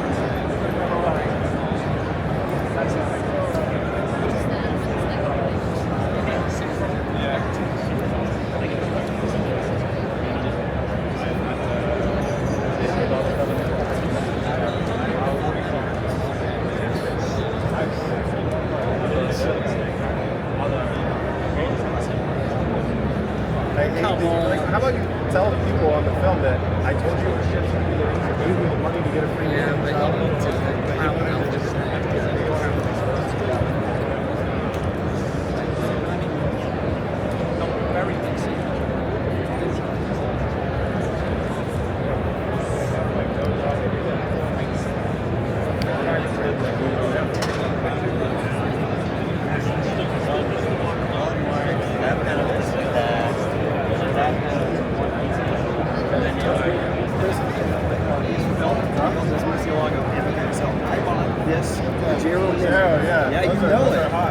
So I bought this in Phoenix, Arizona, sight unseen 5 days ago, and I'm road tripping it back to Mosman, Montana. And I want to get já está indo nos portos, nas agências em porto, tentando ver como é que é o porto, todo mundo tá It comes with the Treadpass.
They'll know.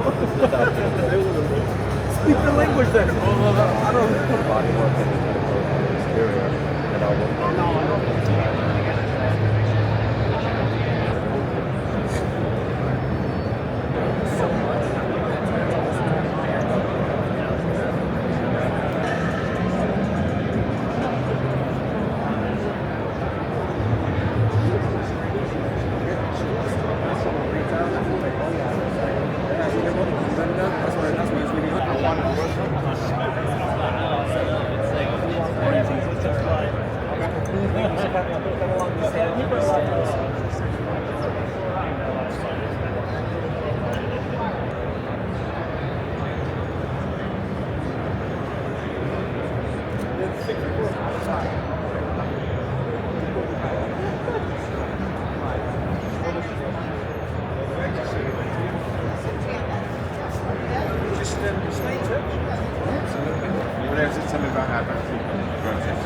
Yeah, you guys are going to be making cells? Yes.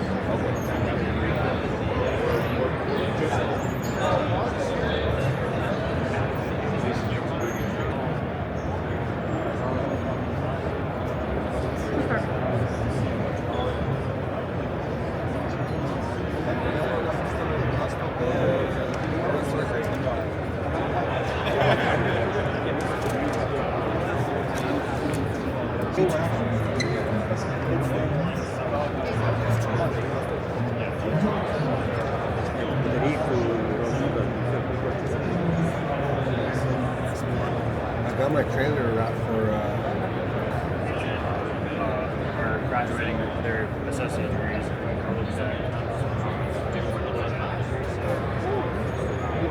I did. I just gave a bunch of degrees about it. That's right.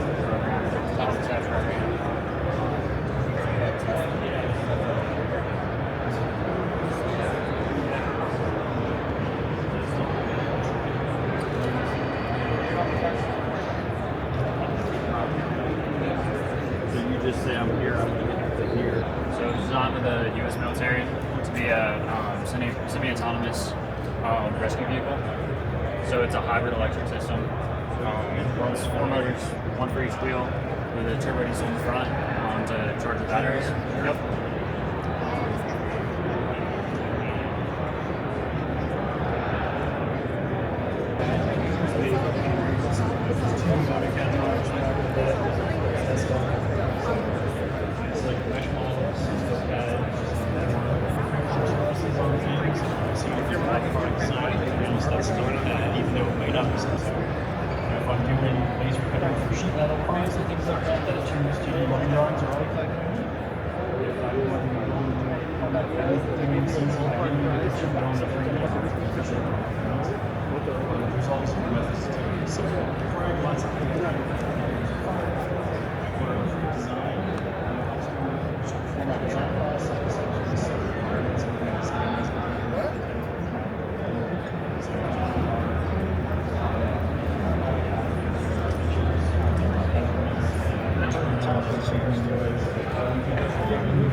Well,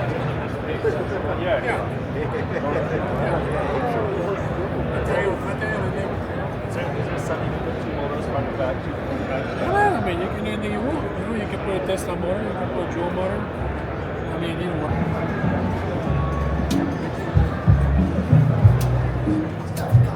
Yeah, where do you work? Okay. In California. So we guys just put a couple of plans on the CNG stuff. The future that is happening.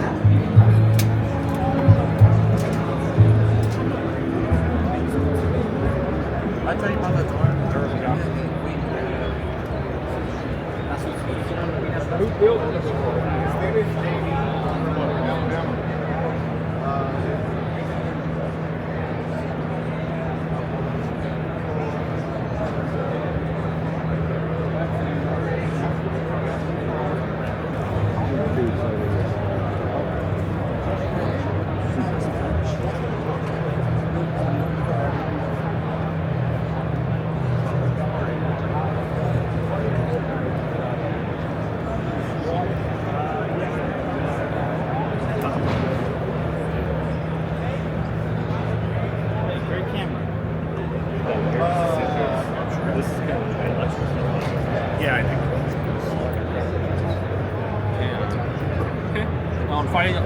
Let's head that way now. Oh no.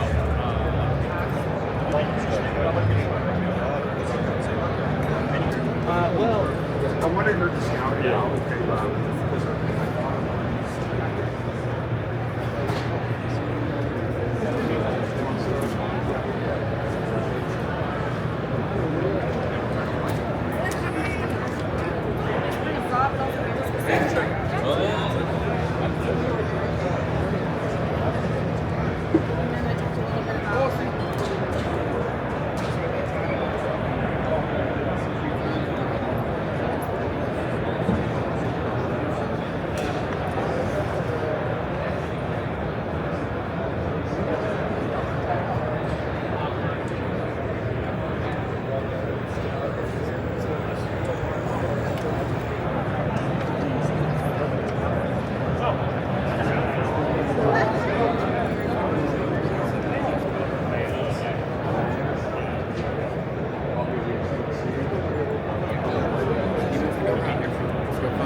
I'm terrible at taking pictures. I am too. Alex takes 1,000 pictures a day. She's on it. Pretty good turn. So you're learning it. That's good for you. Good for you.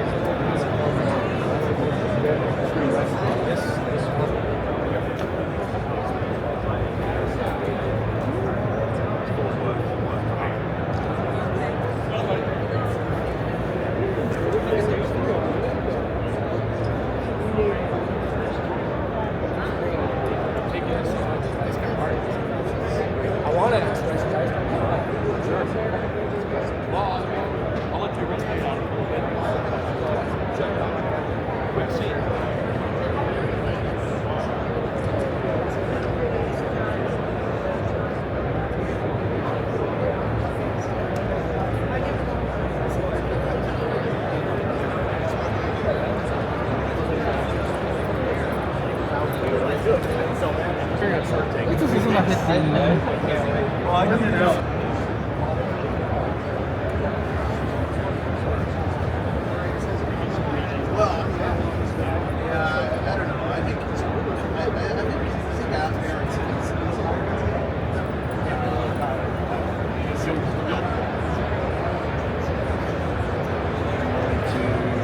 Send you any information, or do you want me to?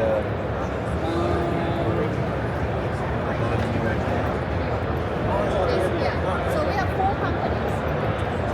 Yes.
Rundown. So where are the? That's one thing I do want to get to see.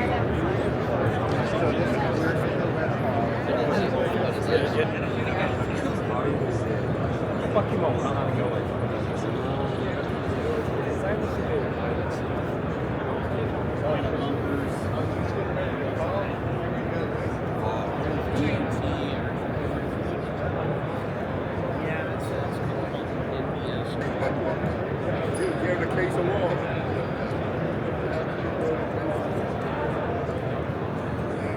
I'll do that. That's where your table and everything is.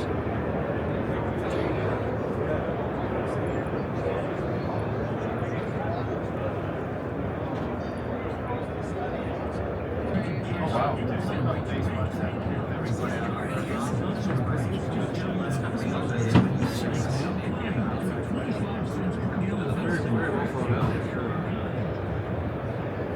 decided to go back. Oh, bathroom shower, I guess. It's all in one.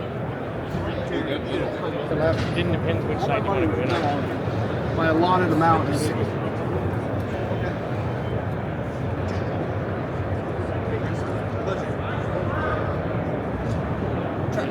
a mini truck.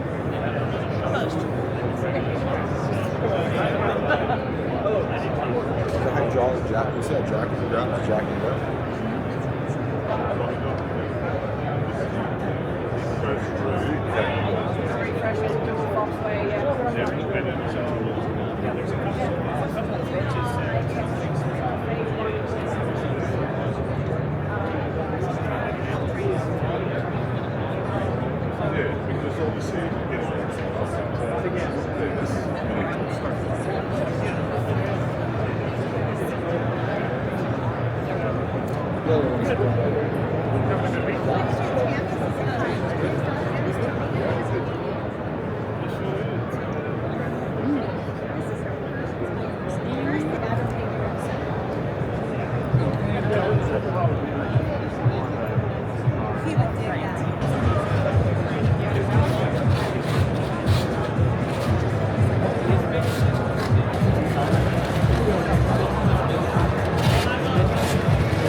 Can we adjust the temperature? Yeah, yeah. There's a little crease on that one, don't worry about it.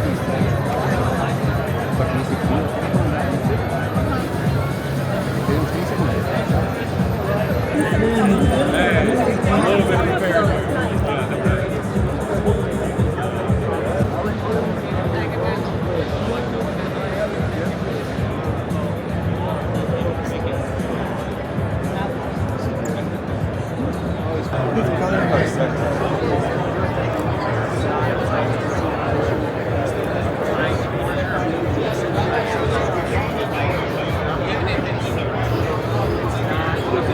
To my friend Alex, My Exotic Cars, picked me up last year in his SVJ taxi. This is crazy.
AveryDennisonTraining.com is where you can find the training, or you can ask anyone in the booth with an Avery Dennison shirt on if you would like to take home some sort of literature over the kiosk, which is great. Moving forward, 1306 Matt, working on his final little cut.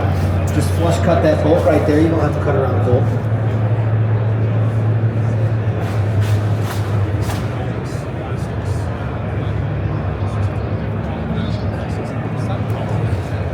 Going back through with his heat gun, making sure that the vinyl doesn't move on him.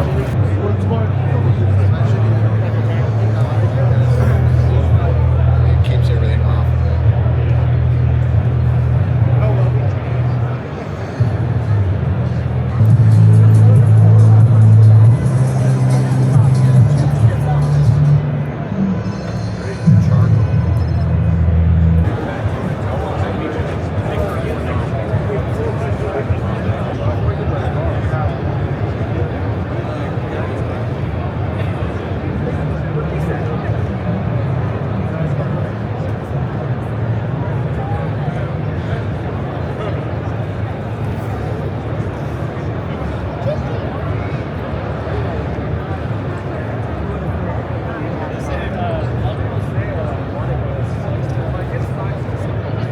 I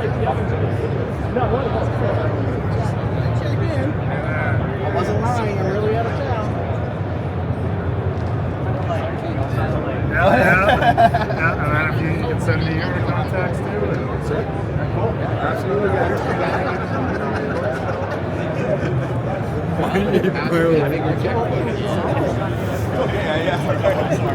Yeah, it's nice to establish that kind of thing.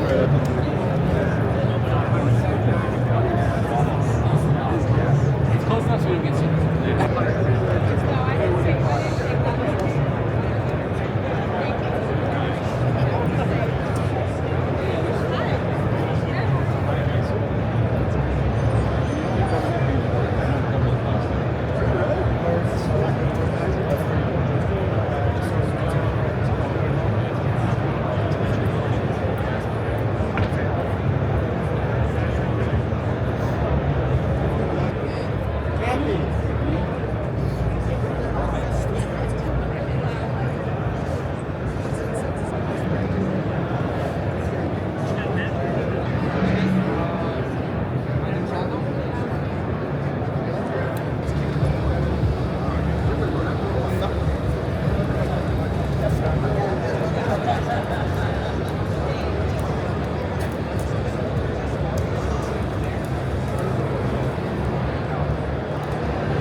Because I don't.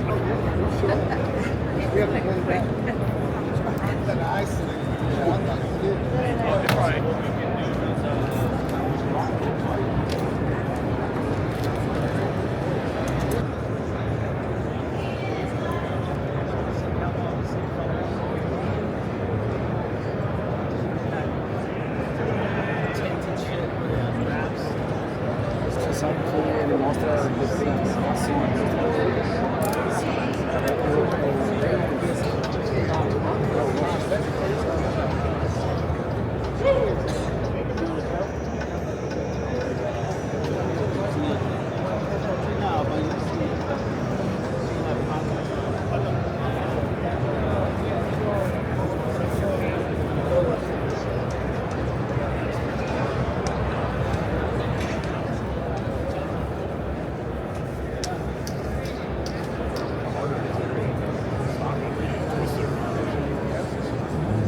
So are we completely out of... Yeah,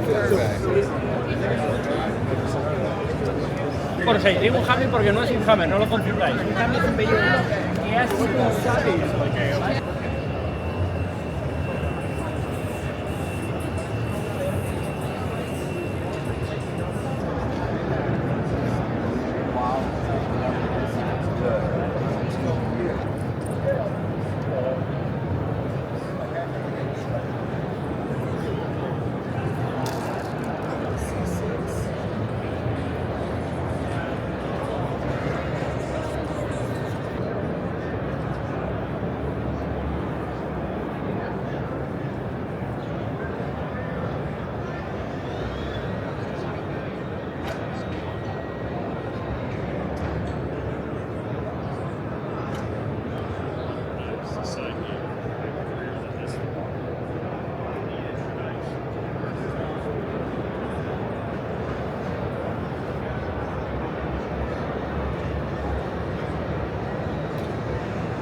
everything in mind, you know what it is all about. So, We did a lot of work up there for that thousand. But at a certain point, we need to start charging like 5,000, 6,000 for that.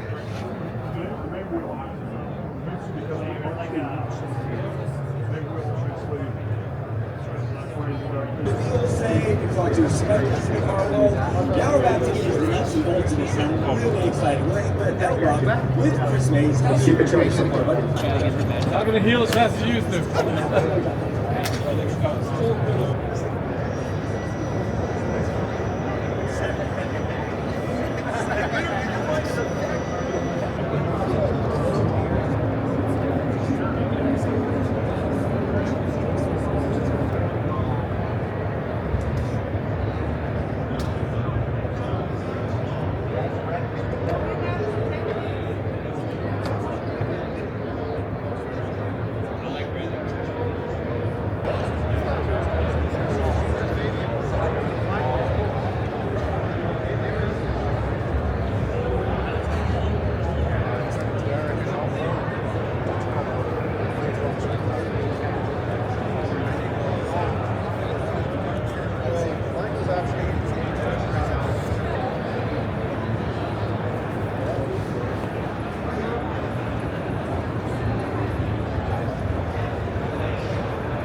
Seja meio lento.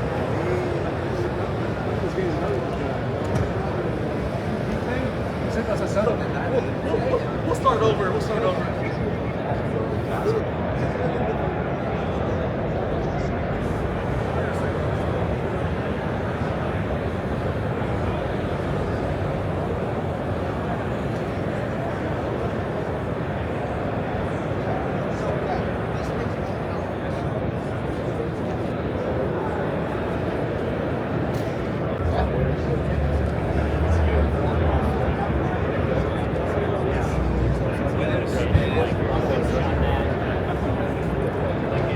Pero no sé si porque esto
the tank one that comes into play.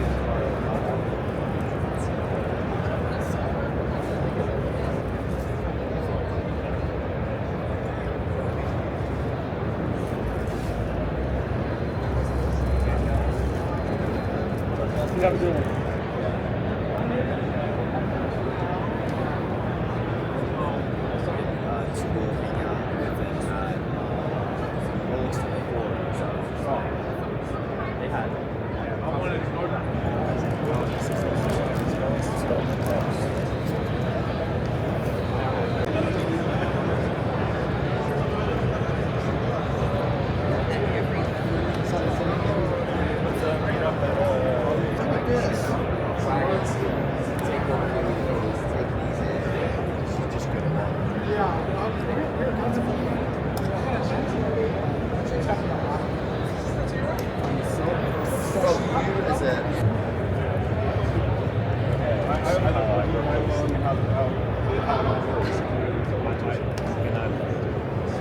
So when it does for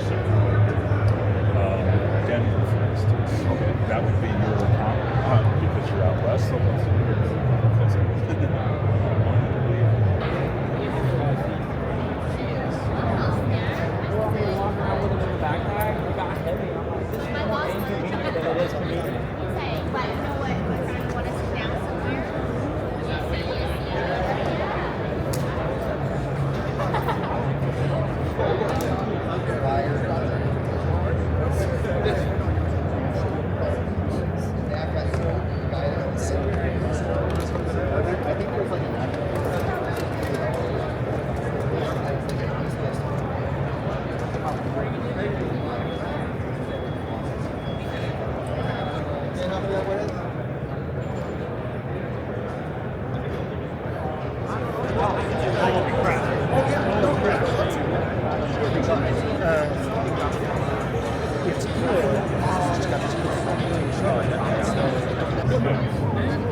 They built this.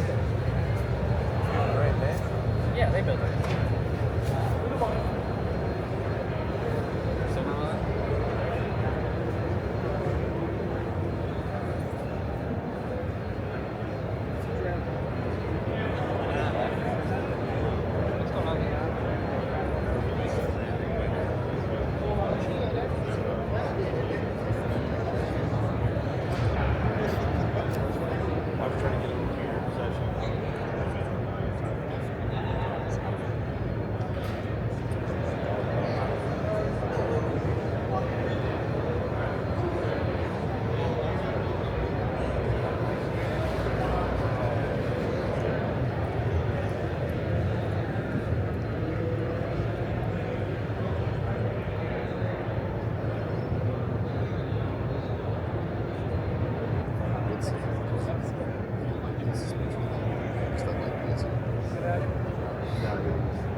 heard it when it came. Did it come through?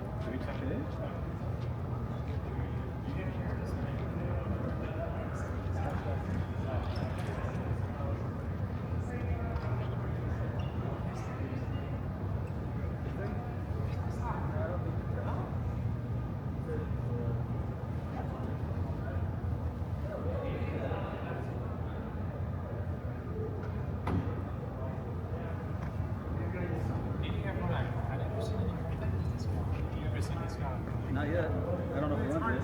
It's hard to shoot. No, but I mean, like, seeing this car like running. Like, It's not road legal. I don't think so. no, but rocket. Ready to put all the batteries and everything.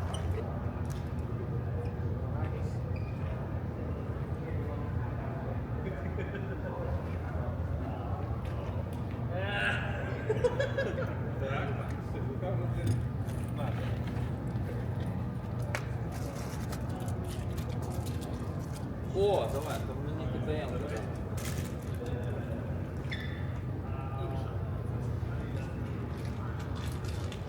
Я знову не поїв ніколи. Я з собою взяв апу і я піцу собі сходив. В тому прикол, що коли в тебе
sir. See you guys tomorrow. I got.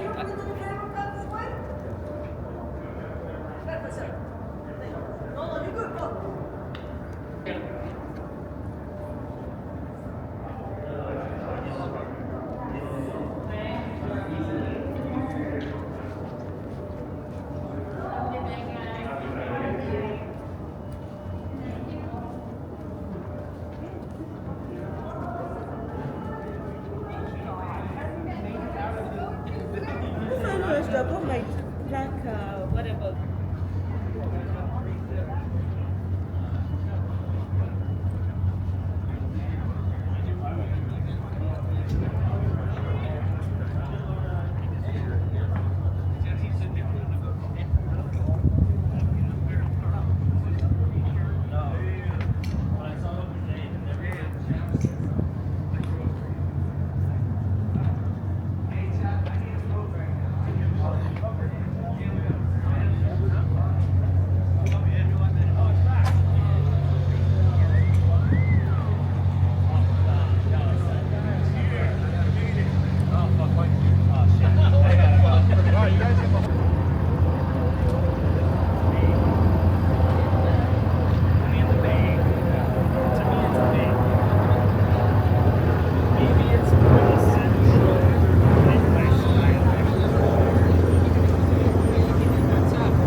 I will send Marquise for this. I'm getting You can give him one of the badges.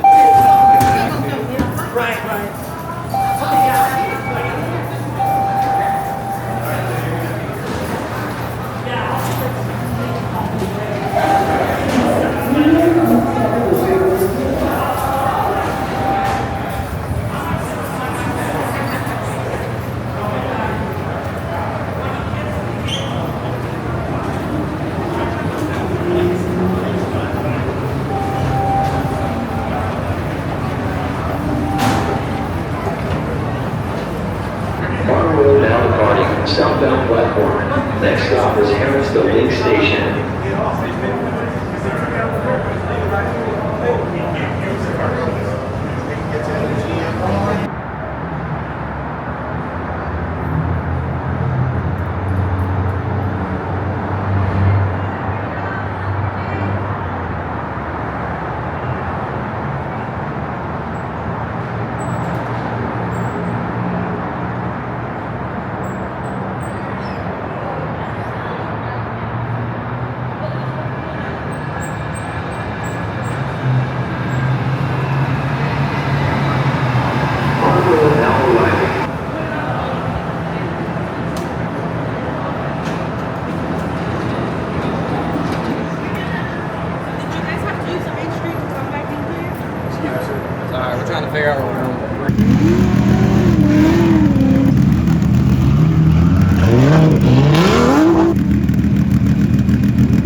is actually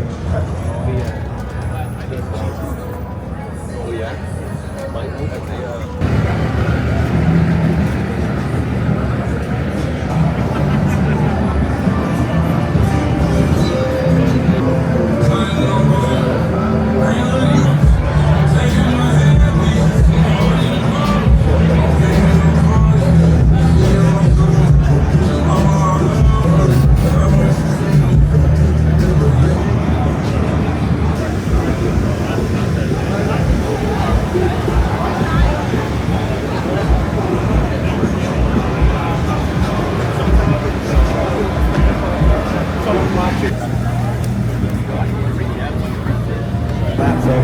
And I really appreciate that. I want to just like toss that down.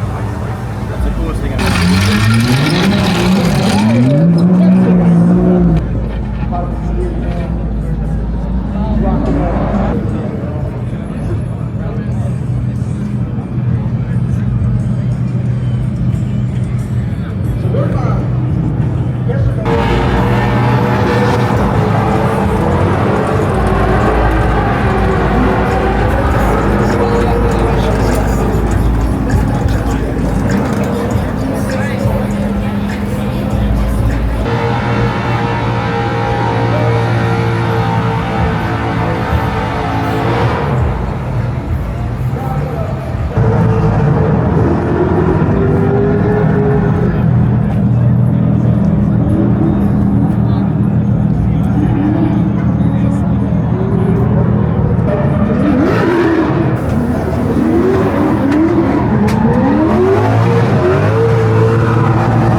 5. 1, 2, 3. Bueno. Got any questions, brother?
Barely even moved. Yeah. I was curious to see what it does on this. Yeah? Give it a quick shot. See what happens.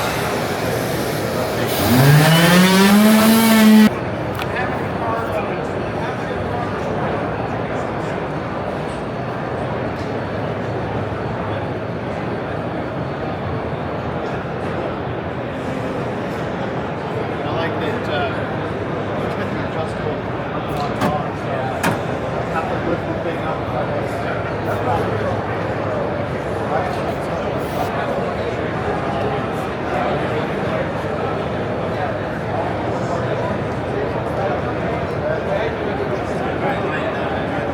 So like that, we have the 6 main holes. The center hole, that's where the bulk of the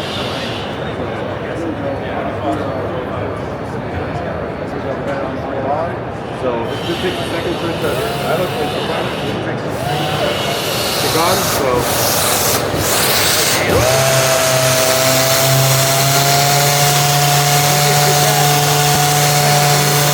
There we go. Now we have next to no dust. So now let me turn it off and so you see how dust starts accumulating? If it runs and now we got super fine next to that sandpaper, but you know, you'll see the dust. You'll see the dust from around it coming around. So, I'm sorry. Well, the dust is yeah, exactly.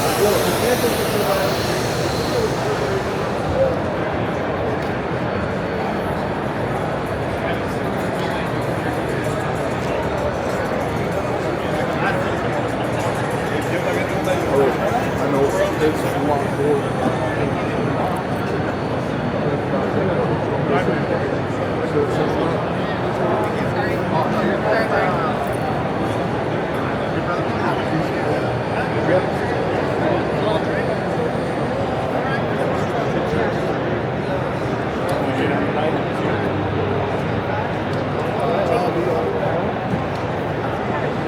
everybody knows.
It's one of those.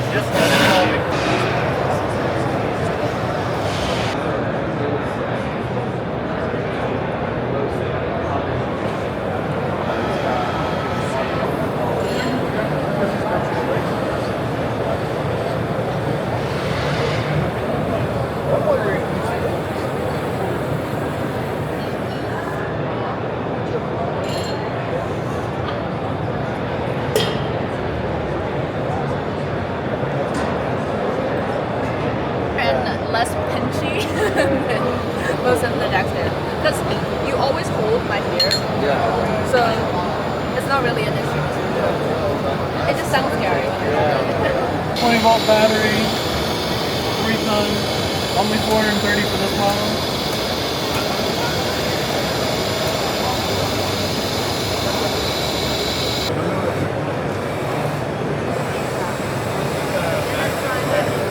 And come back and you'll get a socket.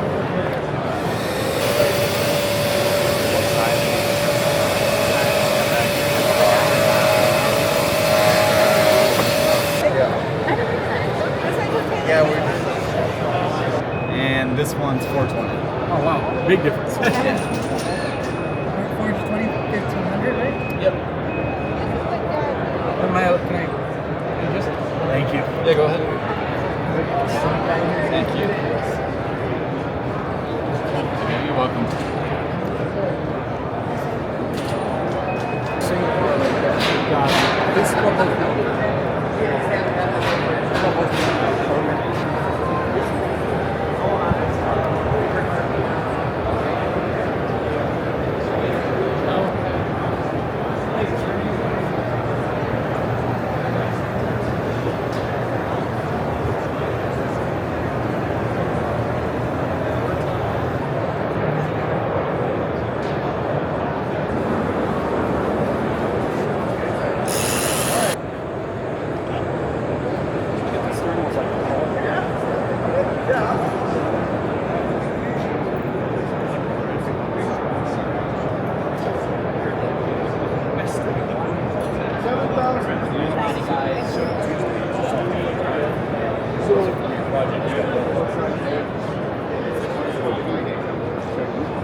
this is the way to go.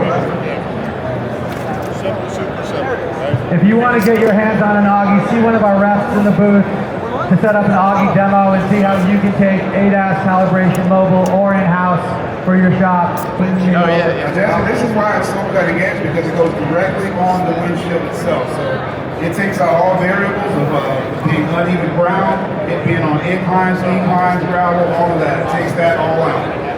And it's The always be on environment point. doesn't even matter. The environment doesn't matter.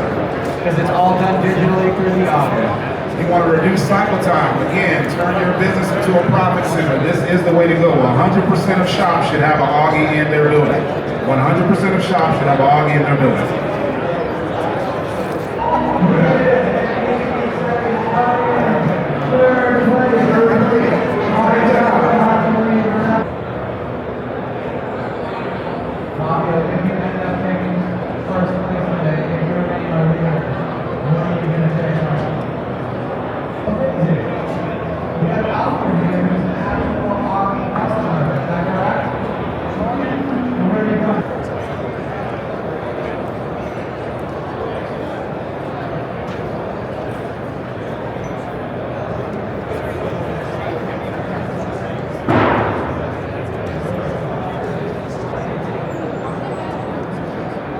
I bet it's a 1980.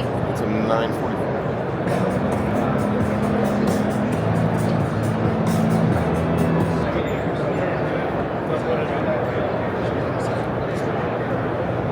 If he wants to get needs to get out.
Vamos falar sobre a resistência e acabamento do revestimento sintético. Dá uma olhada no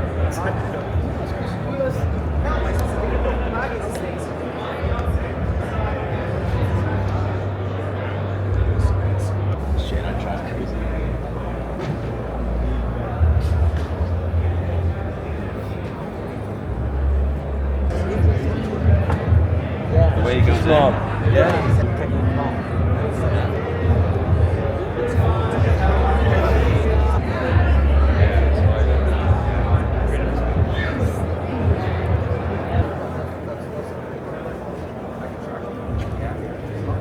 Chart channel. Yeah.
big part of this was, kind of how hard would it be to make a drop-in kit? So, you'll learn about it.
You got to get really good deal on it.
And if you gotta do some weld preparation, the bevel on here.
Doesn't take up very much room, does it? It's a big engine compartment. Batteries that take up the room. Look how little that engine is compared to everything else.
That is.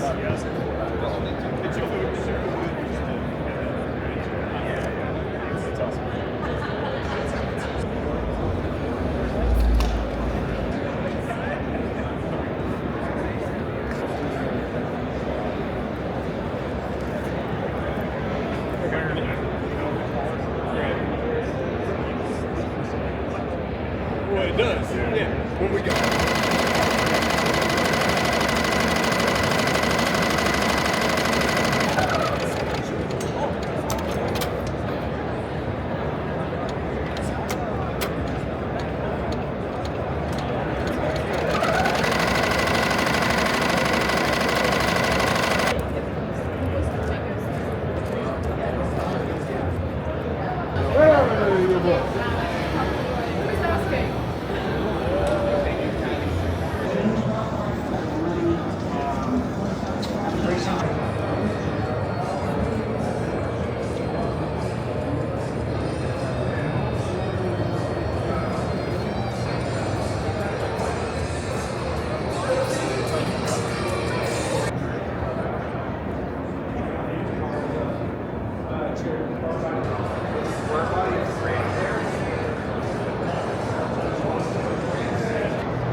the winner of this year's 11th annual SEMA Battle of the Builders, presented by Mother's Polish, is Noah Alexander.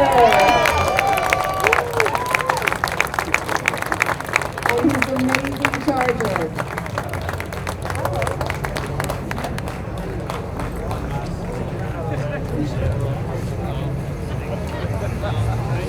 Noah Alexander, this is winner of the SEMA Battle of the Builders. Noah, do you need a moment?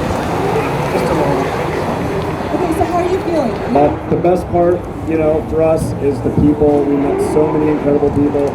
Battle of the Builders does an amazing job. They put on a great production. It was just the best thing to be able to talk to all these different builders. We got to hear about all the things they do. They put all their best talent out there. In order to share that is really what this hobby is all about. Again, just want to thank our amazing team from Classic Car Studio and the best customer we've ever had, Mr. Ed from Houston. Thank you, Ed. So now that you have the title of the Battle of the Builders winner, what does that mean for you and your shop back at home? You know, it's an amazing accolade. The competition every year is incredibly fierce, and we've been following it for years. And some of our some of the people, you know, we look up to the most in the industry have won this award. So to be considered, you know, appear alongside those people is really incredible for me and for our entire team. You know, we work together to really build, you know, the best we can possibly build at that time. So just so freaking cool. Thank you. So tell us a little bit more about the Charger and the build for everybody out here listening. The cool thing about it, it started off as we were just gonna fix some paint issues, do a little interior refresh, and rebuild the engine. But we said, Ed, before we start, please come to our shop. We want to show you our capabilities. We do everything in-house. You know, we like you to be a regular around here while we're doing the work. So he came in, and once he kind of saw what was going on, he said, guys, I want you to build me the baddest Charger out there. So we took that to heart and combined a lot of different various and over-the-top skill sets we have in the shop, and, you know, put the Charger together. What was the best part about the build? You know, the 68 Charger has absolutely incredible drop-down, gorgeous lines from the factory. So we wanted to keep that intact, but, you know, we set out to modify as much as possible while being, you know, kind of subtle and trying to keep it timeless. So we sharpened all the lines on the car. We tucked in the bumpers, we shaved the drip rails, we just kept going and going and going. But it's one of those cars where you really have to step back and look at it to appreciate everything, and maybe come back a few times and check it out, because there's lots and lots of crazy metal work on it. But again, we wanted to keep it looking like a Charger. Stance is king, so we got it hammered down on the ground, but it's built around that stance. It's a fully functional, nice driving car. And Ed says he's going to drive it through potholes in Houston, so we'll see.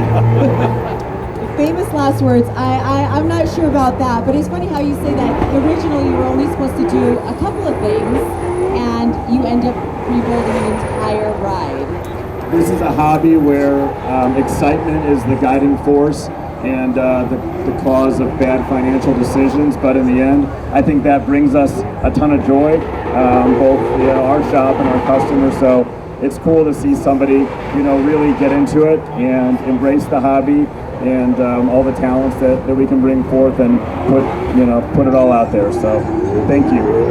Well, congratulations. The Charger is a stunning ride, so if you guys get a chance to look at it up close and personal, please do.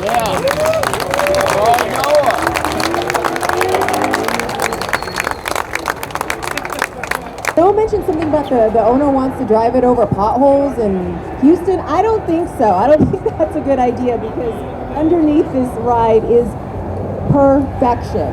You almost have to see it in person to really appreciate it. For sure, but you know, cars are meant to be driven, and so hats off to him. I hope he gets some good miles on it. Yeah, This 68 Charger will not be a trailer queen. Maybe for a little bit. We gotta show it off, show off the winner, but this car is absolutely stunning and deserving of this award. But so are the other builders that made it this far. Yeah, this year, I'm telling you, has been the best year Battle of the Builders. More entries in every single category that were mind-blowing. The off-road category, mine. I mean, just look at that thing. And look at the other two that we picked for off-road. Plus Sport Compact, Ryan's job was really hard.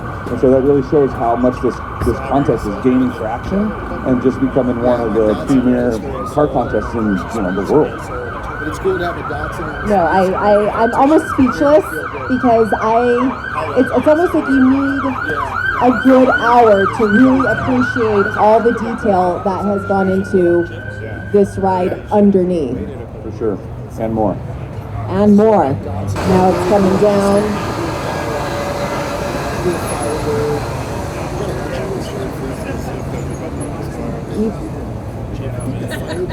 Around this custom grill. I think he's going to be very busy after winning this title. For sure. This one last night too, at the Roadster shop. There's going to be a lot of trophies, with this car for a long time. It's building its pedigree. So Noah's also such a nice guy. I mean, he's so humble, so appreciative. I mean, this entire week, spending the week with all the builders in this competition, that's been the best part because they're truly, genuinely nice guys. Yeah, and what a commitment, right? To come out here, take your car out of the booth, come, join the rest of the builders for a couple of days talking about it, and just outside, right under the tram. So the fact that you're willing to do that. Super solid team that built this vehicle. Definitely, very deserving. Yeah, and this is like I want to advertise to you. If you're a builder and you're out there and you're watching this, you can be here. You can be in this competition. All you have to do is secure a spot at SEMA. That doesn't mean you're automatically in it. You have to actually enter Battle of the Builders, go to the website, and then there's a chance that your car could be right here next year. And that's right, this could be you. So this is it. Noah Alexander and his 68 Charger won the 11th annual SEMA Battle of the Builders, powered by Mother's Polish.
So the intercooler is actually part of the intake manifold, and it cools the air charge instead of going to air.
Thank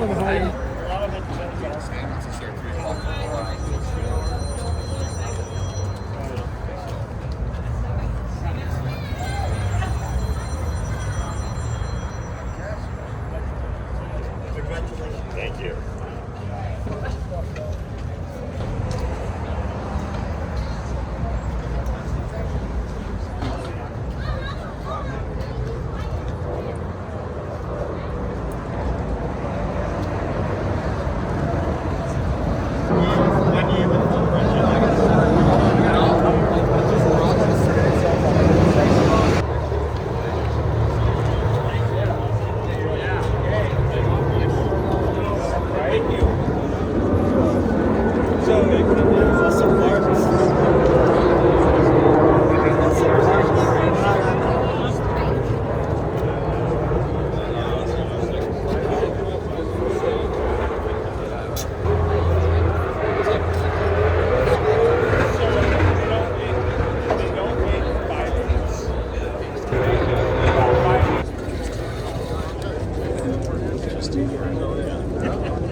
Bulletproof fuel.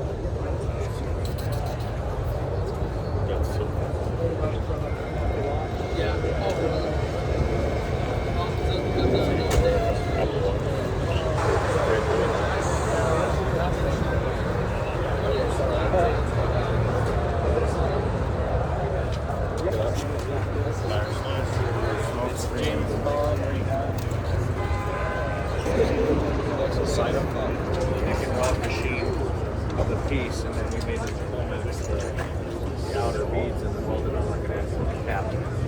It's like a little all three.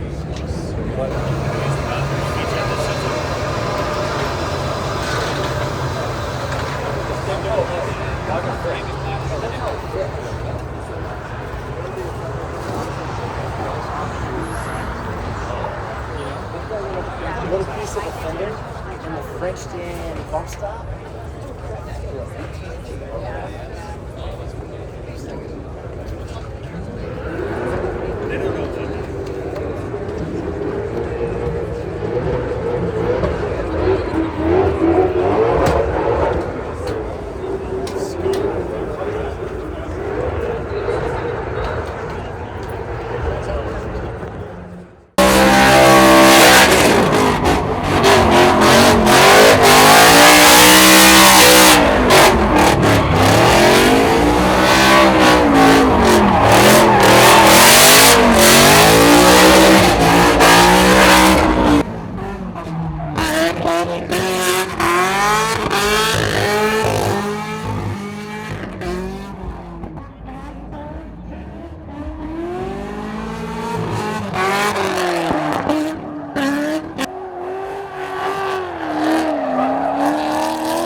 What was the hardest part?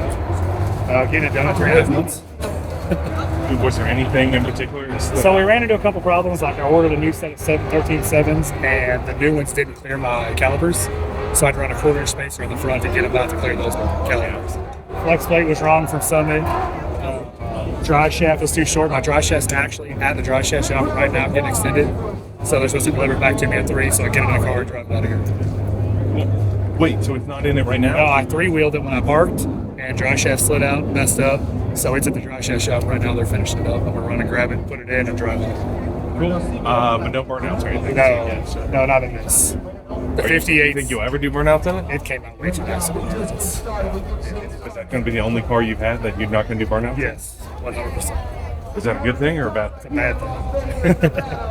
And then you're here with Renegade Products? Yeah, Renegade Products had us out. So Lacey works with them a lot. I work with them. Cool. And what other Holly parts are on it? Holly Dominator, Holly injectors, Holly oil pan, Holly intake. Is that somewhat retro brights to run the IRAM with the BDS? Yeah, so I mean they sell the adapter plate and it bolts right on. You literally set the IRAM, set the adapter plate on, bolt it on. Cool. Lacey's actually running the same setup with her power truck. Okay, and that's just an adapter. That's not an intercooler. No, that's just a spacer. Okay. No, the engraver. Oh yeah. So what kind of is there a process or? That is and so the gold. Okay, so to get the tubing, he polishes it, engraves it, chrome plates it, tapes everything off that he doesn't want gold, and then dips it in gold to get the tube. Yeah, so like this piece right here, all these edges had to be taped off because all the diamond cuts chrome, and then so it's and that is good. What can speed of it?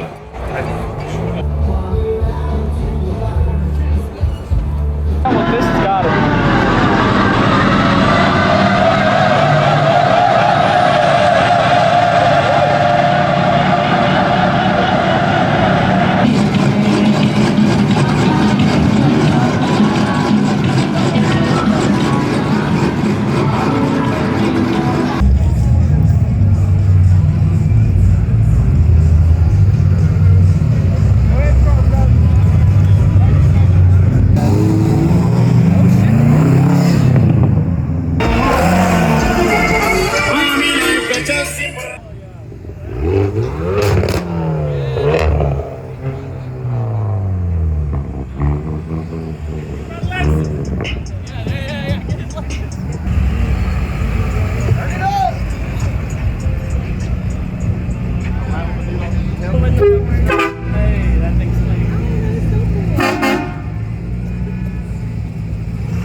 That looks like the car that well known because they did the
That's major. Whole gang going crazy. Wow.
He's like, I'm sorry, I'm drunk as shit right now.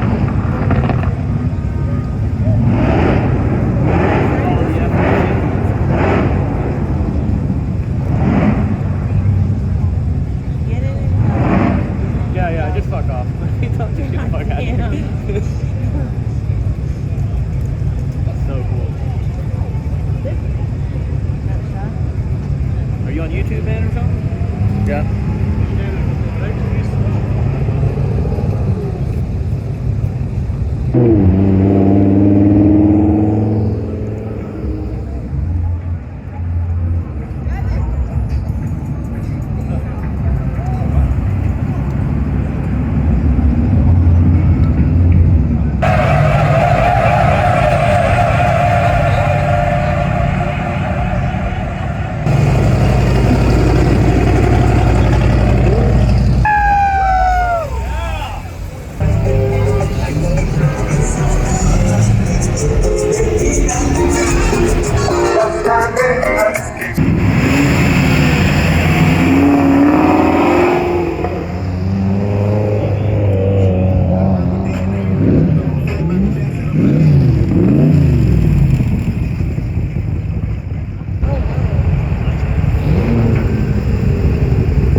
There's guys with a camera. He's